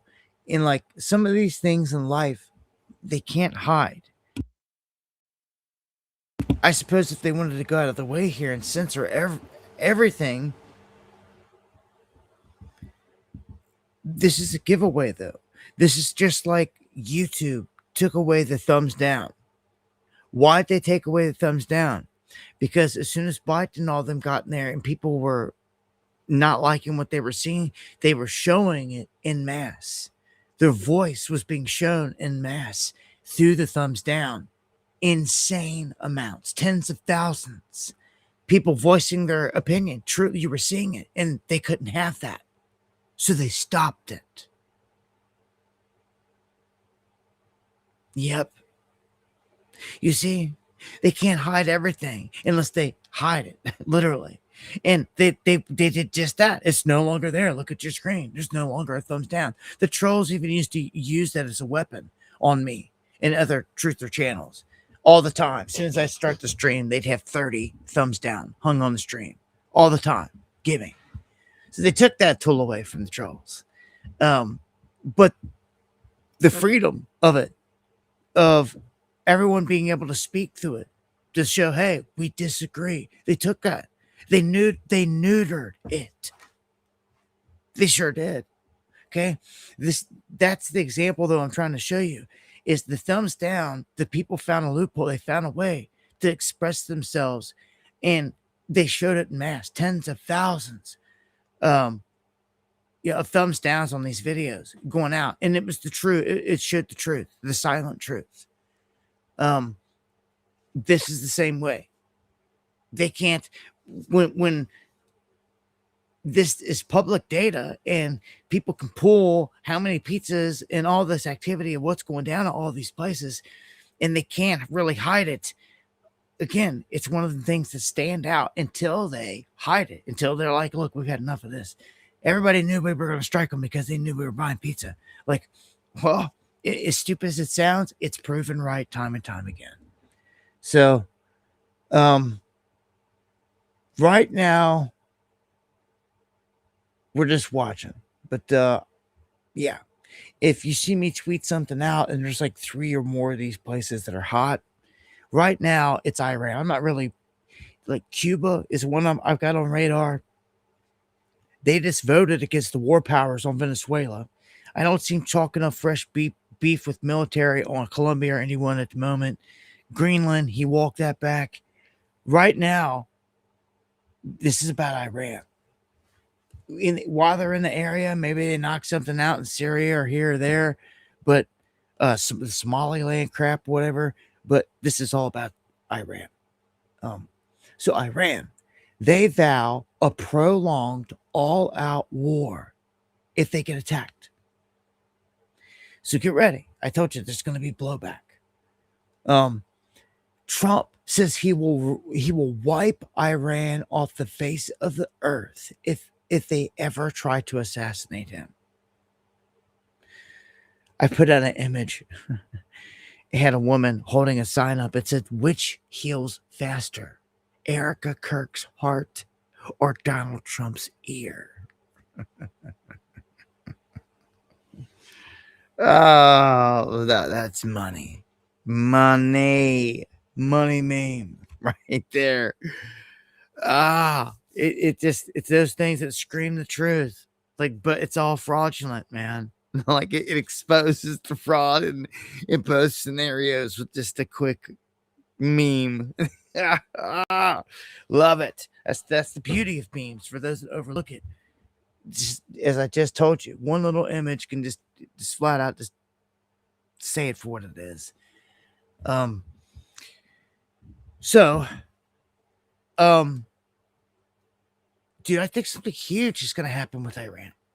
Absolutely, I'm watching this big time for them to evacuate certain places. They've already cleared airspace.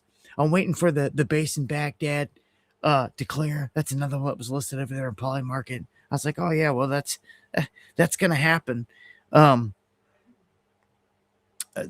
If they're gonna bomb them, like certain things are like, again, like gimmies.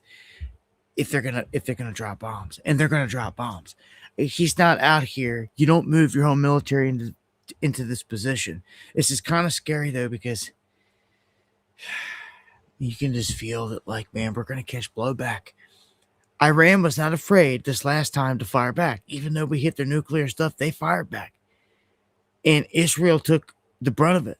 And the Iron Dome didn't do nothing. Didn't stop nothing. Sonic missiles rain down, and it's going to happen again. We've evacuated troops out of a local base in the region. I expect to see all that happening, if not right now. Like, you're not even hearing reports of it. Like, it's just happening. I wouldn't say a word about it. I wouldn't let me know. Just get all the troops out now, out of here, out of there, quick, boom, boom. Back everybody off out of the area. And, yeah, war it's a racket. It's all for profit.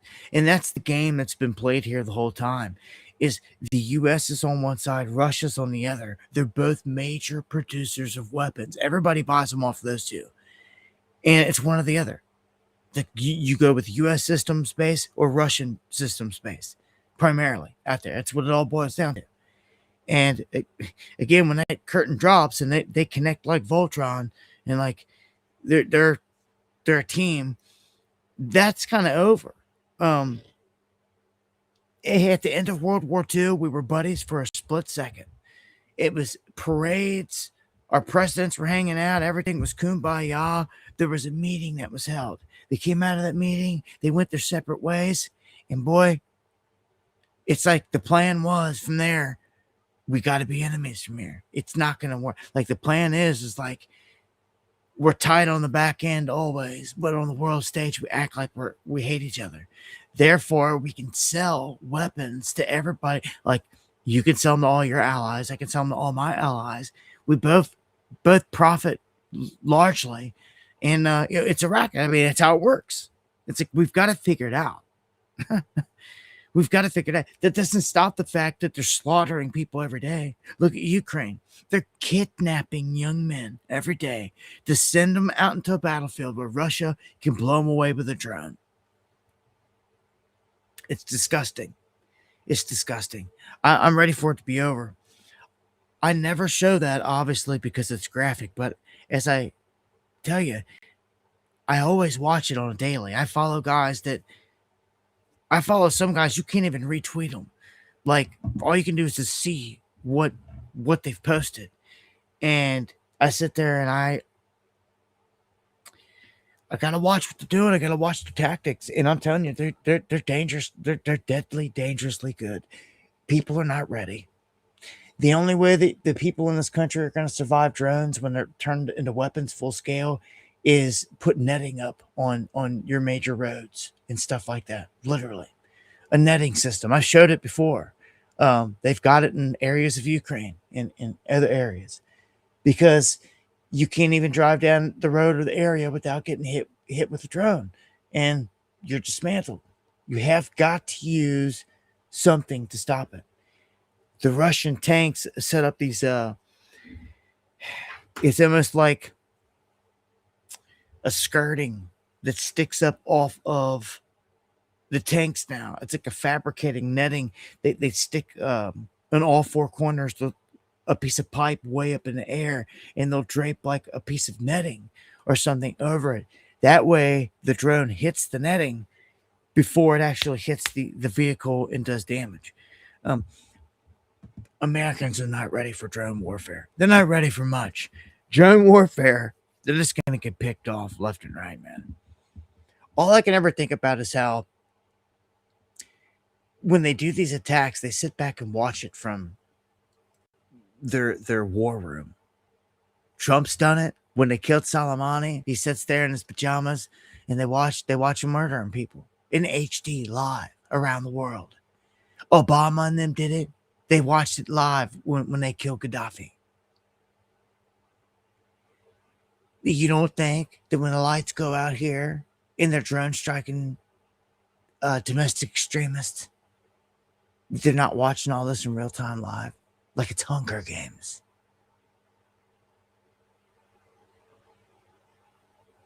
That's where this is going. If not here, surely around the globe in other pockets, you can see it's already happening, breaking loose. But yeah, lights out here, economic breakdown here. It's going to get crazy. They're going to be watching everything from the air. And like Russia and them does, they'll have drones out there that just watch. They're just the cameras. They sit back and they watch. And the other drones that go forth, all the drones are different. You know, the other drones are weapons. And they've learned. If you look at parts of Ukraine, there's a new thing that they've started to do. It's using a tether on the drone. It's like a fiber optic cord that's like, it could be like a mile long worth of fiber optic. So they can run this drone far and hit a target and have it's basically on a huge spool of fiber optic.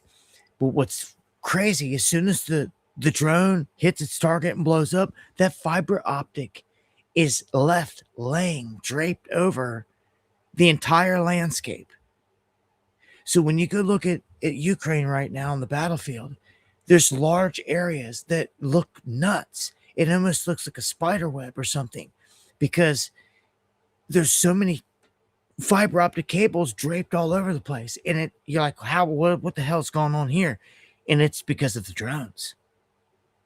It's nuts. People are not even paying attention. They're lacking on this. This will become a thing, I predict, here as America breaks down. There's no way around it. The only way to survive all this, I'm going to tell you, for a lot of you listening, is to go underground. You don't stand much of a chance above ground from here on out. Unfortunately, you can see everything. You can see everything. I get buzzed all the time out here out in the middle of nowhere. Helicopters, drones, again, the satellites. They can see everything.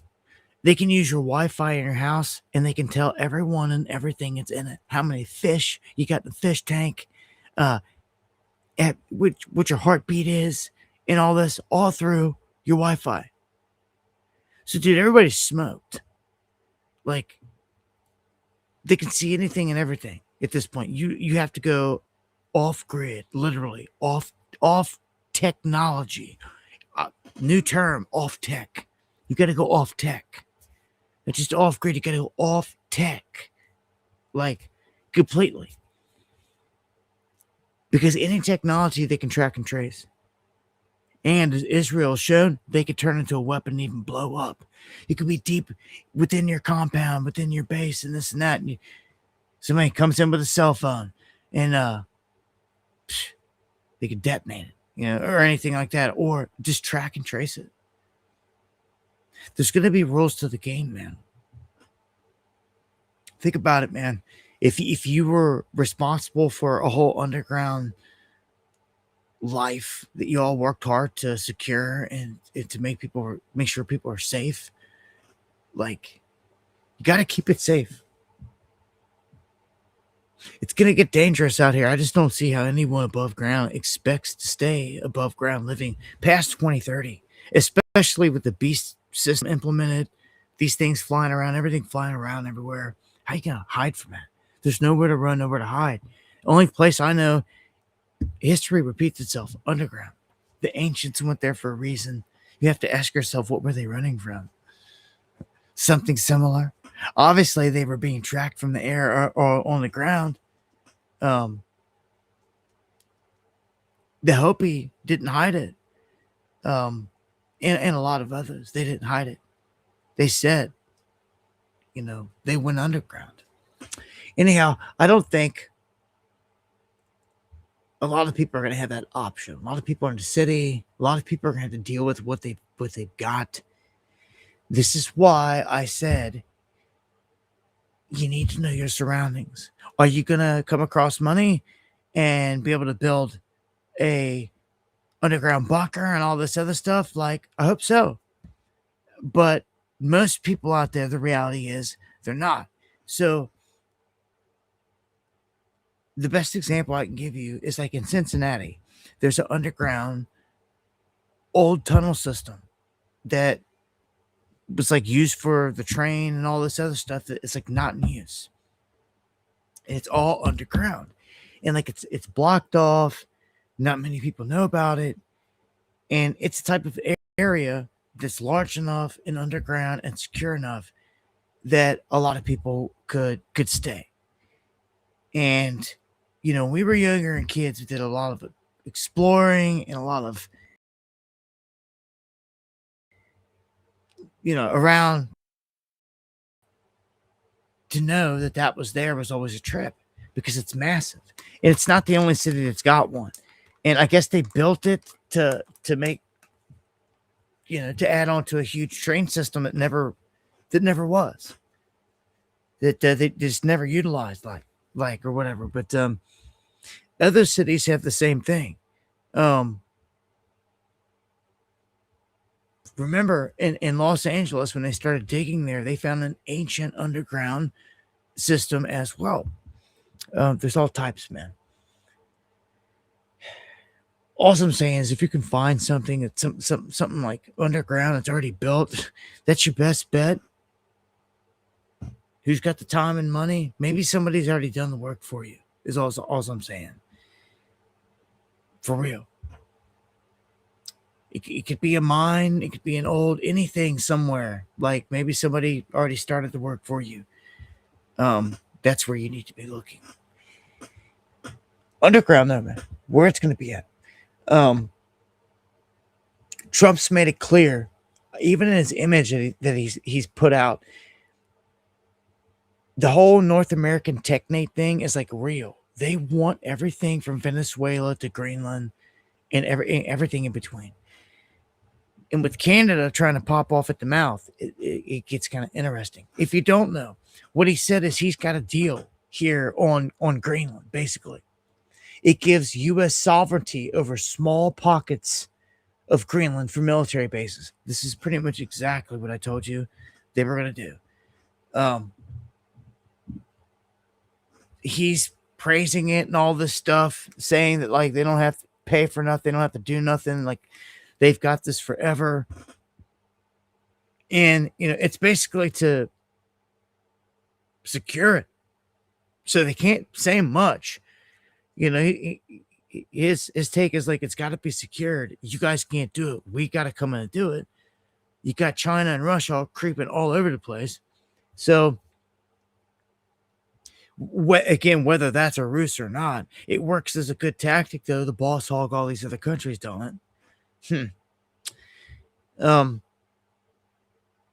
So yeah, he's gonna get what he wants.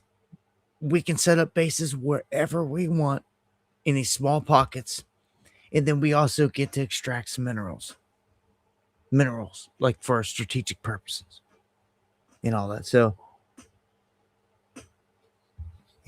it's an interesting move. So as I said, I never thought it would be the 52nd state, so to speak. They're never going to give up the sovereignty like that without putting up a fight of some sort. But this was the goal. Trump comes in, he strong arms, he talks big, he muscles, and then he'll back off a little bit on to come hopefully for a compromise, because if there is no compromise there, it seems he gets offended and they go full throttle. So it's like they give you the deal once. If you don't take it, you get Maduro'd. Because that's what they did to Maduro. They gave him the deal once. He was like, no, he tried to counter. And they're like, no, there is no counter, dude. You're done. It was take it or leave it. So what's crazy is Russia seems to be relishing in all this. Vladimir Putin's like happy and calling all this, saying no one was going to stop Trump. Saying that Trump was a power player in this, and that he made the right move, and all this other stuff. It's like, what? It's like he talks like they're good buds and all this, and it's like, man, like he doesn't talk like he's a big enemy. That's for dang sure. So let's get to this board of peace. This board of peace is set up for Gaza, if you don't know. And apparently it costs like $1 billion to get in. And like, who wants to do that? When Netanyahu didn't even show up. And some are saying he doesn't agree to all these people that are being put on it. And that he also skipped it because he's got an international arrest warrant. So he skipped the sign-in ceremony. So what does that say? When the guy can't even show up to most places because he's wanted. He's a wanted criminal. You can't make this up. He is a wanted criminal. That guy's got more souls under his belt, babies and women, than anyone you know on this planet. And Trump's got his arm around him. Stop and think about that for a minute. Ain't a lie. It's not in the shit talk. It's not trashing or anything. I'm being honest. There's not another person on the planet right now that has more souls under their belt collected, that they're responsible for calling the shots of them being killed, than Benjamin Netanyahu. Not one person. Not even Trump. Like nobody. Nobody comes close. They could blow up 30 more boats in the Caribbean and go start another war. Like they're not going to come nowhere close. BB has kills in all territories, like all over the place, like worldwide, like anywhere they want to go. They blow up phones and pagers and are so brazen. They told everybody about it, and they're so brazen. And they gave Trump a golden pager. What kind of? Are you kidding me? That's like an open threat. Telling the whole world, like, look, we control this dude. And like doing it like right in front of here, here's a golden pager. Don't worry, it could blow up. Yeah, like whatever. I don't trust it. They said TVs, computers, anything they get their hands on, especially all these Samsung products and all that too. Oh my, it's bad. They've already said it. So Netanyahu is like a genocidal maniac, like the true Hitler, like of the day. No one wants to admit. With genocide going down, his kills reaching the countries all over the place. In Syria, in Jordan, in Lebanon, of course, Gaza, the whole area, everything going on there, down to the Sinai, like anywhere and everywhere that they want to go. They're trying to expand out to their greater Israel region. And it's only going to happen with more war, and that's what they're doing. But again, there's no one else on the planet that on the daily that hits the headlines for war. So board of peace, board of false peace. Okay, so let's go to Davos real quick. Davos, the elites, they're saying that they got scammed by fake VIP passes and people were buying them. Idiots. Somebody found a way to scam. That's crazy. They fell for it. They were able to pull it off. They scammed them. So the elites this year were pushing for lab-grown meat, despite the backlash. The fact that nobody wants it, big time. They're still pushing it. They don't care. So they're pushing for the lab-grown meat. Right now, the food industry is under an unprecedented amount of stress.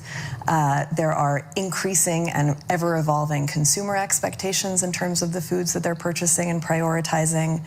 In the United States, there's been a lot of talk recently from Make America Healthy Again, and how we need to take a really close look at some compounds.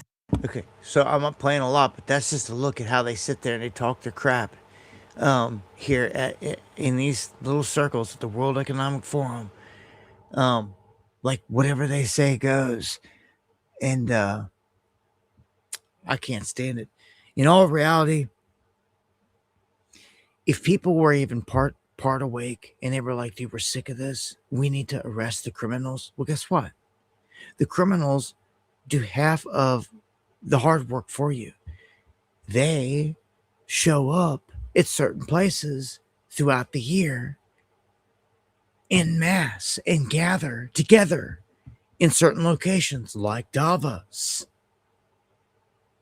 So why it's not surrounded by law enforcement with warrants to arrest all these criminals is beyond me, because they're all there.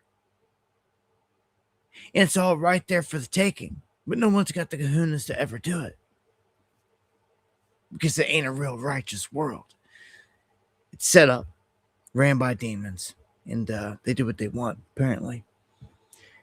So, again, when criminal elite are gathering somewhere, how come they're not getting arrested or this and that? Like, you used to see, like, at least back in the day, like a decade and before, you used to see, like, Bilderberg. They'd be showing up at their spot.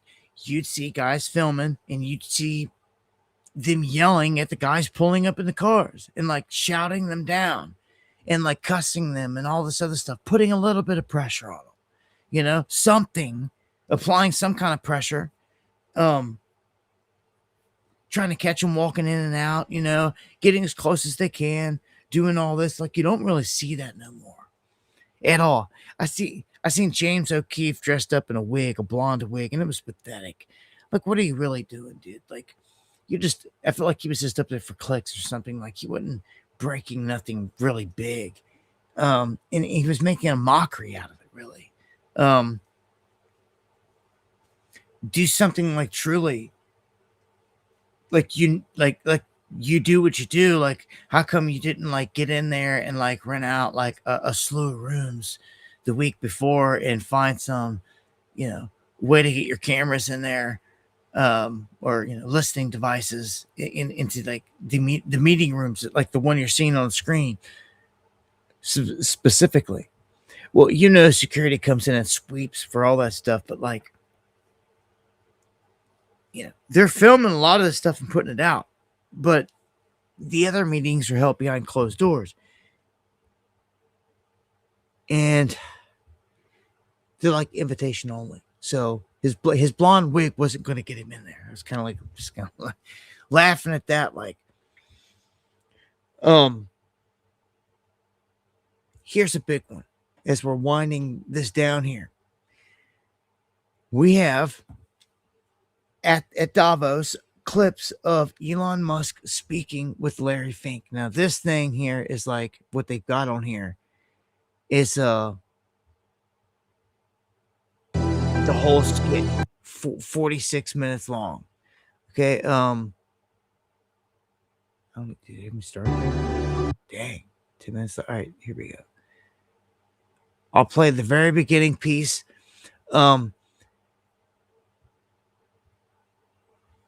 one thing that stands out about this interview, and I don't know if it's right here in the beginning, it's probably not, but this is the biggest thing, and I'm gonna look for it because I gotta play it in the future on the show. You guys got to see this. Larry Fink asked Elon Musk something about like aliens, something, and Elon's throwing the diamond, and he flat out says, I'm alien. flat out says it. Okay. He's like, she's not like, ha, ha, ha, ha, ha. He just straight face, he's like, I'm alien. And like the crowd, like the dumbed down lemmings they are, trying to just laugh.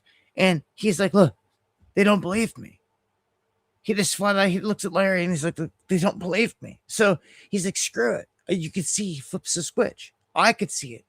He's like, if you want to be that dumb, like I just told you, I'm an alien. You just laughed at it. If you want to be that dumb, then here, I'll give you the script that they want me to give you.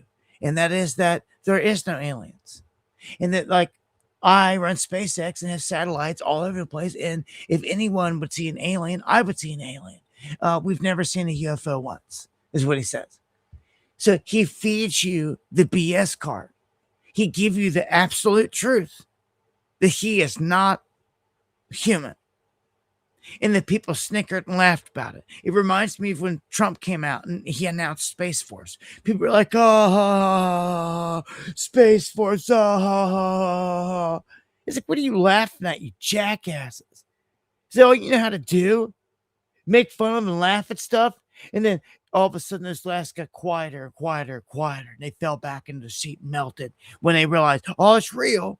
It's a real thing. Now, where's all the laugh? Where you at? Huh? It's like, you ignorant asses. That's all you know how to do is just laugh at something. And like, I saw it here, plain as day. Again, I'm going to have to take a clip of it. That are going to be after this session? I don't know. I mean, 5. Okay. So good afternoon, everyone. It's great to see everybody here. It's been an amazing week here in Davos. Hopefully everybody saw that we are having conversations here. Hopefully everybody agrees. Back up. I'm gonna make sure we didn't miss it right when they sit down. That was not a large applause. Start again.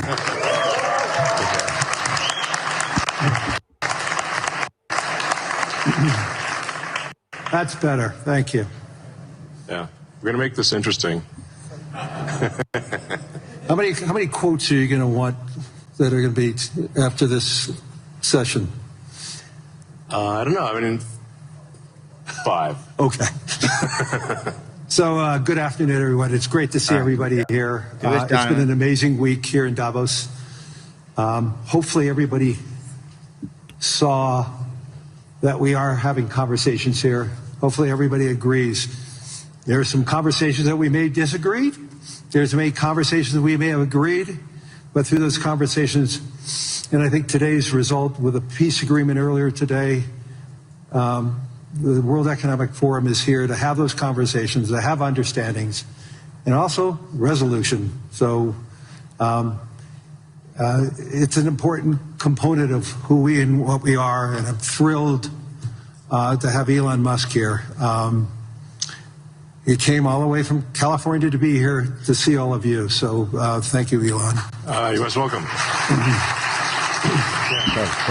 I heard about the formation of the Peace Summit, and I was like, is that PIEC? You know, a little piece of Greenland, a little piece of Venezuela. we got one. All we want is peace. Okay, I'm going to, as I said, I'm a pretty proud CEO of BlackRock since we went public. The compounding return of BlackRock to our shareholders was 21%.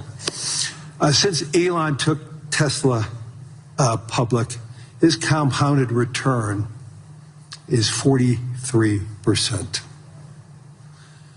This is just another advertisement for everybody, especially for Europeans.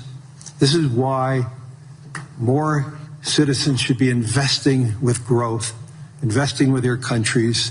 Imagine if a lot of pension funds invested with Elon when Tesla went public, and how much we return with all the pension funds that invested side by side with Elon and the growth. So a spectacular return. There's very few companies. Well, I don't think there's any other company as large as Tesla today that has that compounded return. So congratulations. Oh, thank you. It's a good measurement Well, we have an incredible team at Tesla, and that's the reason. So I want to get into the dirt, the meaningful component about technology, the possibilities. I want to talk about AI and robotics, energy, space, and the progress ultimately coming down to engineering discipline, scale, execution. And few people, if not anyone, has the experience and the fortitude to confront these issues head on. Not just the ideas, but the execution across so many different technologies, Elon. And that's why I thought it was important for us to have this dialogue here in Davos. So you're presently building on AI, on robotics, on space, on energy, all at the same time. When you look across those efforts, what do they have in common from an engineering standpoint? Well, they're all very difficult technology challenges, but the overall goal of my companies is to maximize the future of civilization, like basically maximize the probability that civilization has a great future, and to expand consciousness beyond Earth. So if you take SpaceX, for example, SpaceX is about advancing rocket technology to the point where we can extend life and consciousness beyond Earth to the moon, to Mars, eventually to other star systems. And I think we should always view consciousness, life as we know it, as precarious and delicate, because to the best of our knowledge, we don't know of life anywhere else. You know, I'm often asked, are there aliens among us? And I'll say that I am one, but... Or you're from the future. They don't believe me. Okay. But I think if anyone would know, because to the best of our knowledge, we don't know of life anywhere else. You know, I'm often asked... This is it. We found it.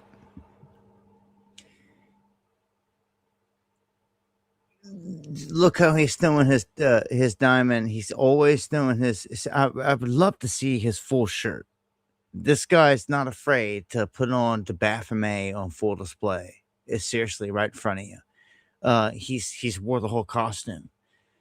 This is the spot though. I want you to pay attention. I'm gonna play it again.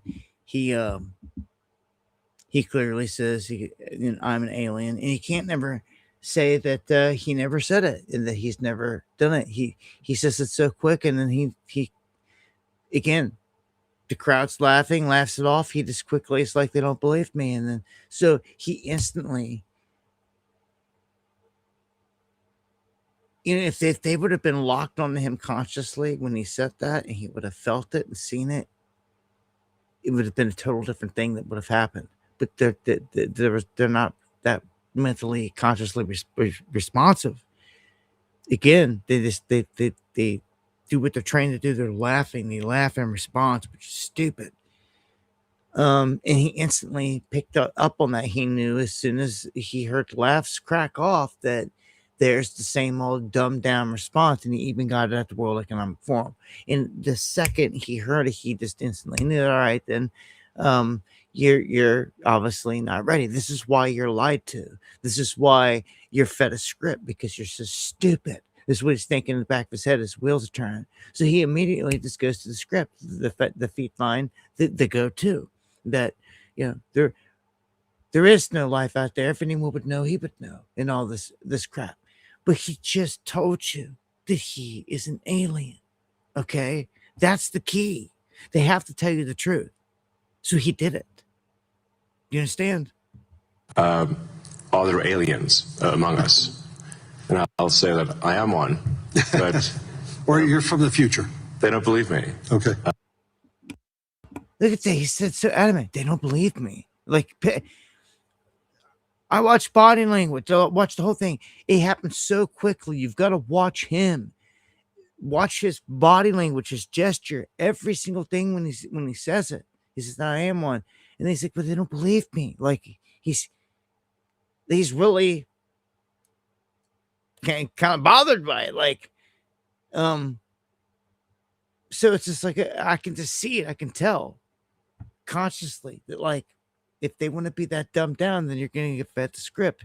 One last time, I'm just going to let it run. You know, I'm often asked, are there aliens among us? And I'll say that I am one, but or you're from the future. They don't believe me. Okay. But I think if anyone would know if there are aliens among us, it would be me. We have 9,000 satellites up there, and not once have we had to maneuver around an alien spaceship. So I'm like, I don't know. Bottom line is, I think I don't buy that. He's a liar, right there, and you know it. You know, I can walk outside right now and I can see stuff in subspace. I can see stuff around the sun every day with my own eyes. It's the fact that most people are dumbed down. He's a master at playing into this. There's a reason he's in his position. He's been willing to sell out and to pitch whatever he needs to out there along the way. But he knows the rules of the game. And I just had to show you that Elon has flat out come out and said, I'm an alien. And then, like, the problem right there was Larry Fink right next to him laughed. He did exactly what you should not be doing. Like, he should have took him, if he would have took him at a serious face, a calm, like, looked at him and be like, what species are you? Asked him a dead serious question like that. Who knows what kind of freaking response you would have got out of it. But since he gave the classic laugh it off crap, then it, like, triggered, here you go. All right, you just get the normal narrative. That's what I got out of it. And that's all you're ever going to get. So that's all they got to give you is, give you the truth. He did. In my opinion. What level of alien and this and that will the tares walk amongst us? The tares walk amongst us. Remember, Jesus comes back and separates the wheat from the tare. What is that whole thing about? That's these beings that are hidden amongst us. That look just like you. Do you even know what the parable of the wheat and tare means? It stands for what a wheat and a tare is. It's the ones that are amongst us that look like us that are not us. That basically are not. They're counterfeits. Just like a tare. You know, that's why it's why it's always made. It's made that the parable is hit on specifically for a reason. It's to tell you and show you that they're here. They've been here. And there's going to be a separation when he gets back. Gee, this place can never. I don't know. The experiment ends when judgment comes, I guess, you know. It's over.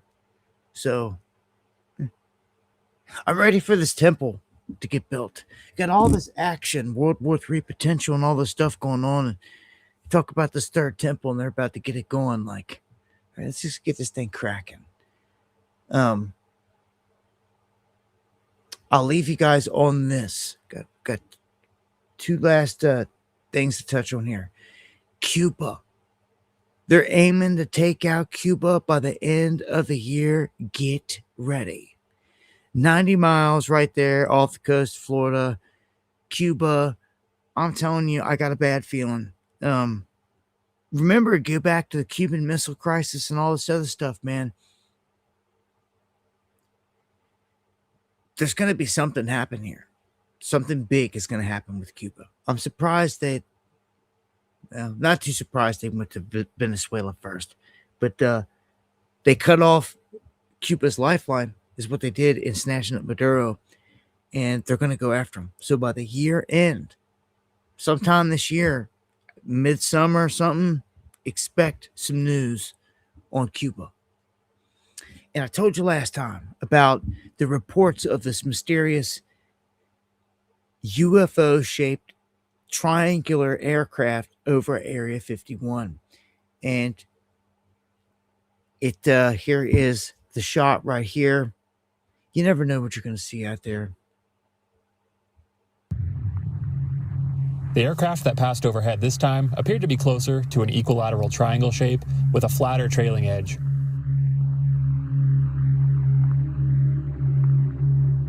That's what they're seeing out there in the sky right now. But trust me, if they absolutely had something out there that didn't want to be seen, then it wouldn't be seen. They're testing probably just flight dynamics and everything else, it looks like here, of whatever this is, a drone or an aircraft. Yeah, it makes you wonder, but I mean, that right there is really no different than a stealth bomber, in my opinion, that can stop on a dime in the middle of the air, and if you didn't know what you were looking at, you'd be flipping out.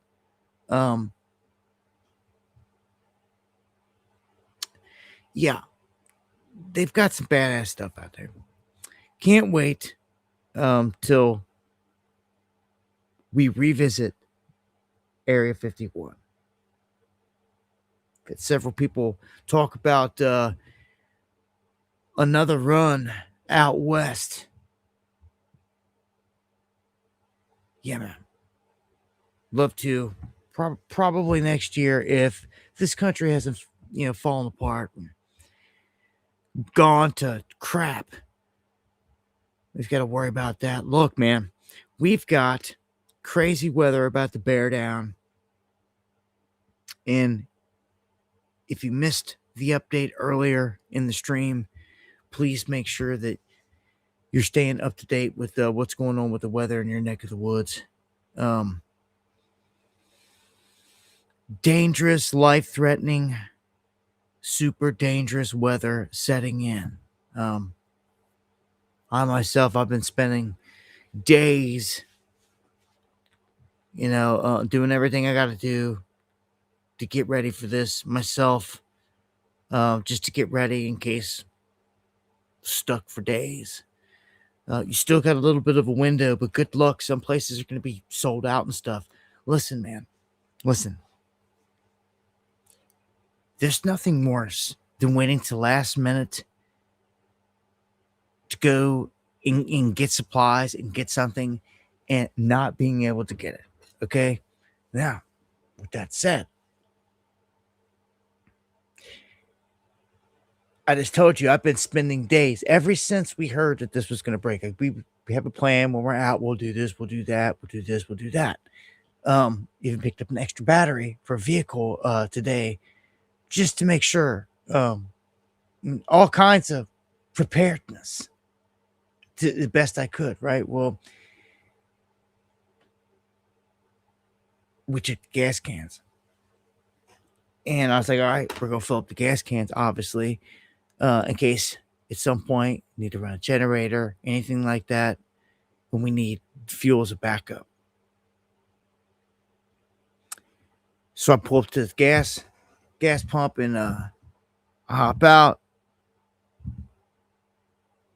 And immediately, after I put everything in, paid, and went to get the cans out and start taking them apart, I looked up and I'm like, hold on, man. Like, I know I just started this.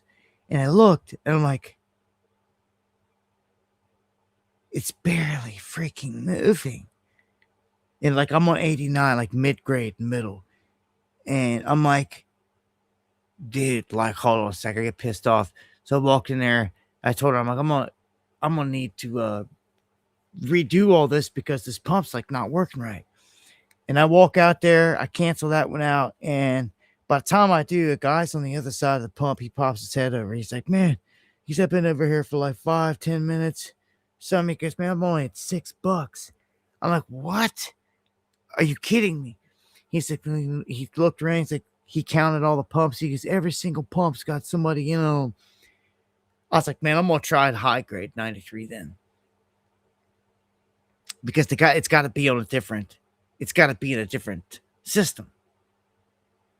You know what I'm saying? Like all the gas is batched different underground. It's not all thrown together, obviously. So the high grade is sitting in a pool below ground in a spot separate than the other ones, right? So I figured, all right, not as many people will be getting that. I should be able to get able to know. Dude, it was just barely creeping. And I'm like, man, are you kidding me? Like at this rate, I had 3 big gas cans that I had to fill up.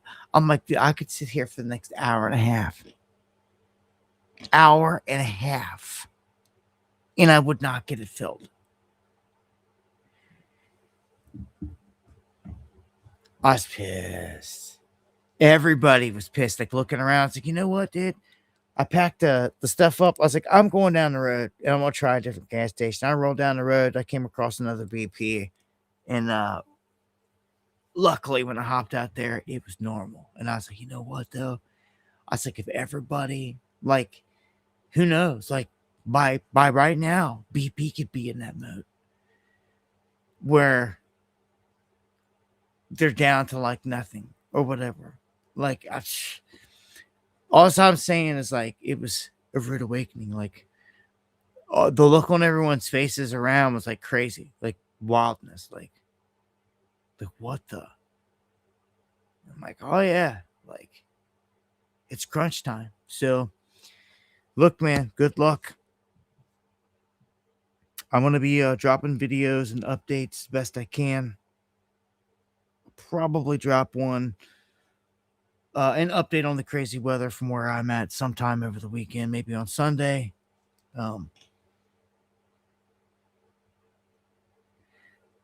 Just to get some proof of life out there and check in with everybody and see how everybody's doing and who else can chime in, who doesn't.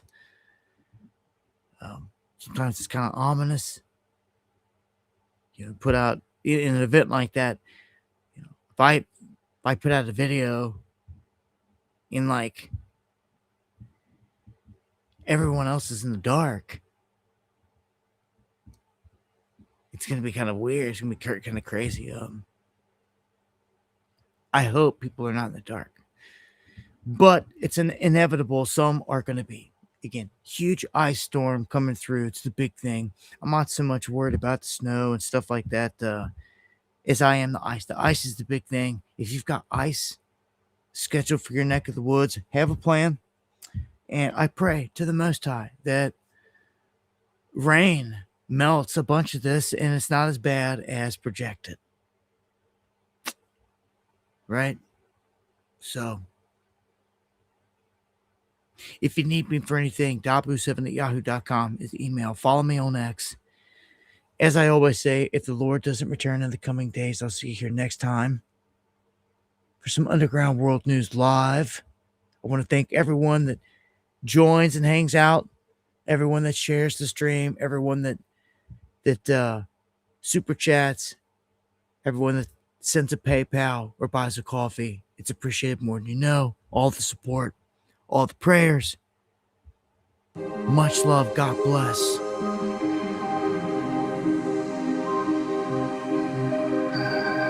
And I hope you guys are liking the 8 o'clock time slot. A little different. I'll stick with it for right now.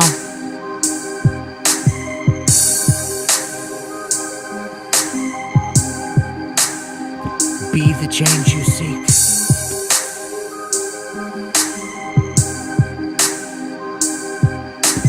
Much love, Miss Brady.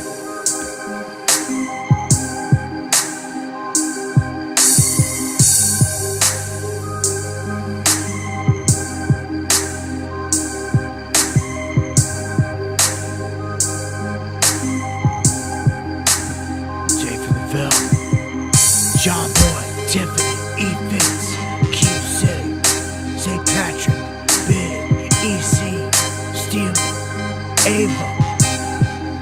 Much love, everybody. Kimmy, Kinzel, Academy.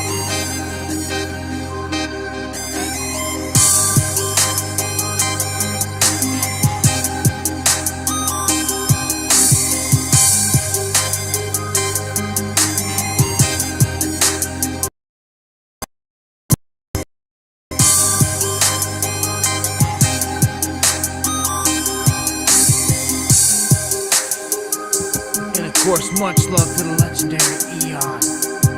Always coming through at the end of the stream. Ain't no one like you. Ain't no one like you. Never has been like it's legendary. TN. bar as well. All the love. Thank you, Deanne, for everything so much. All the mods, thank you for holding it down. Please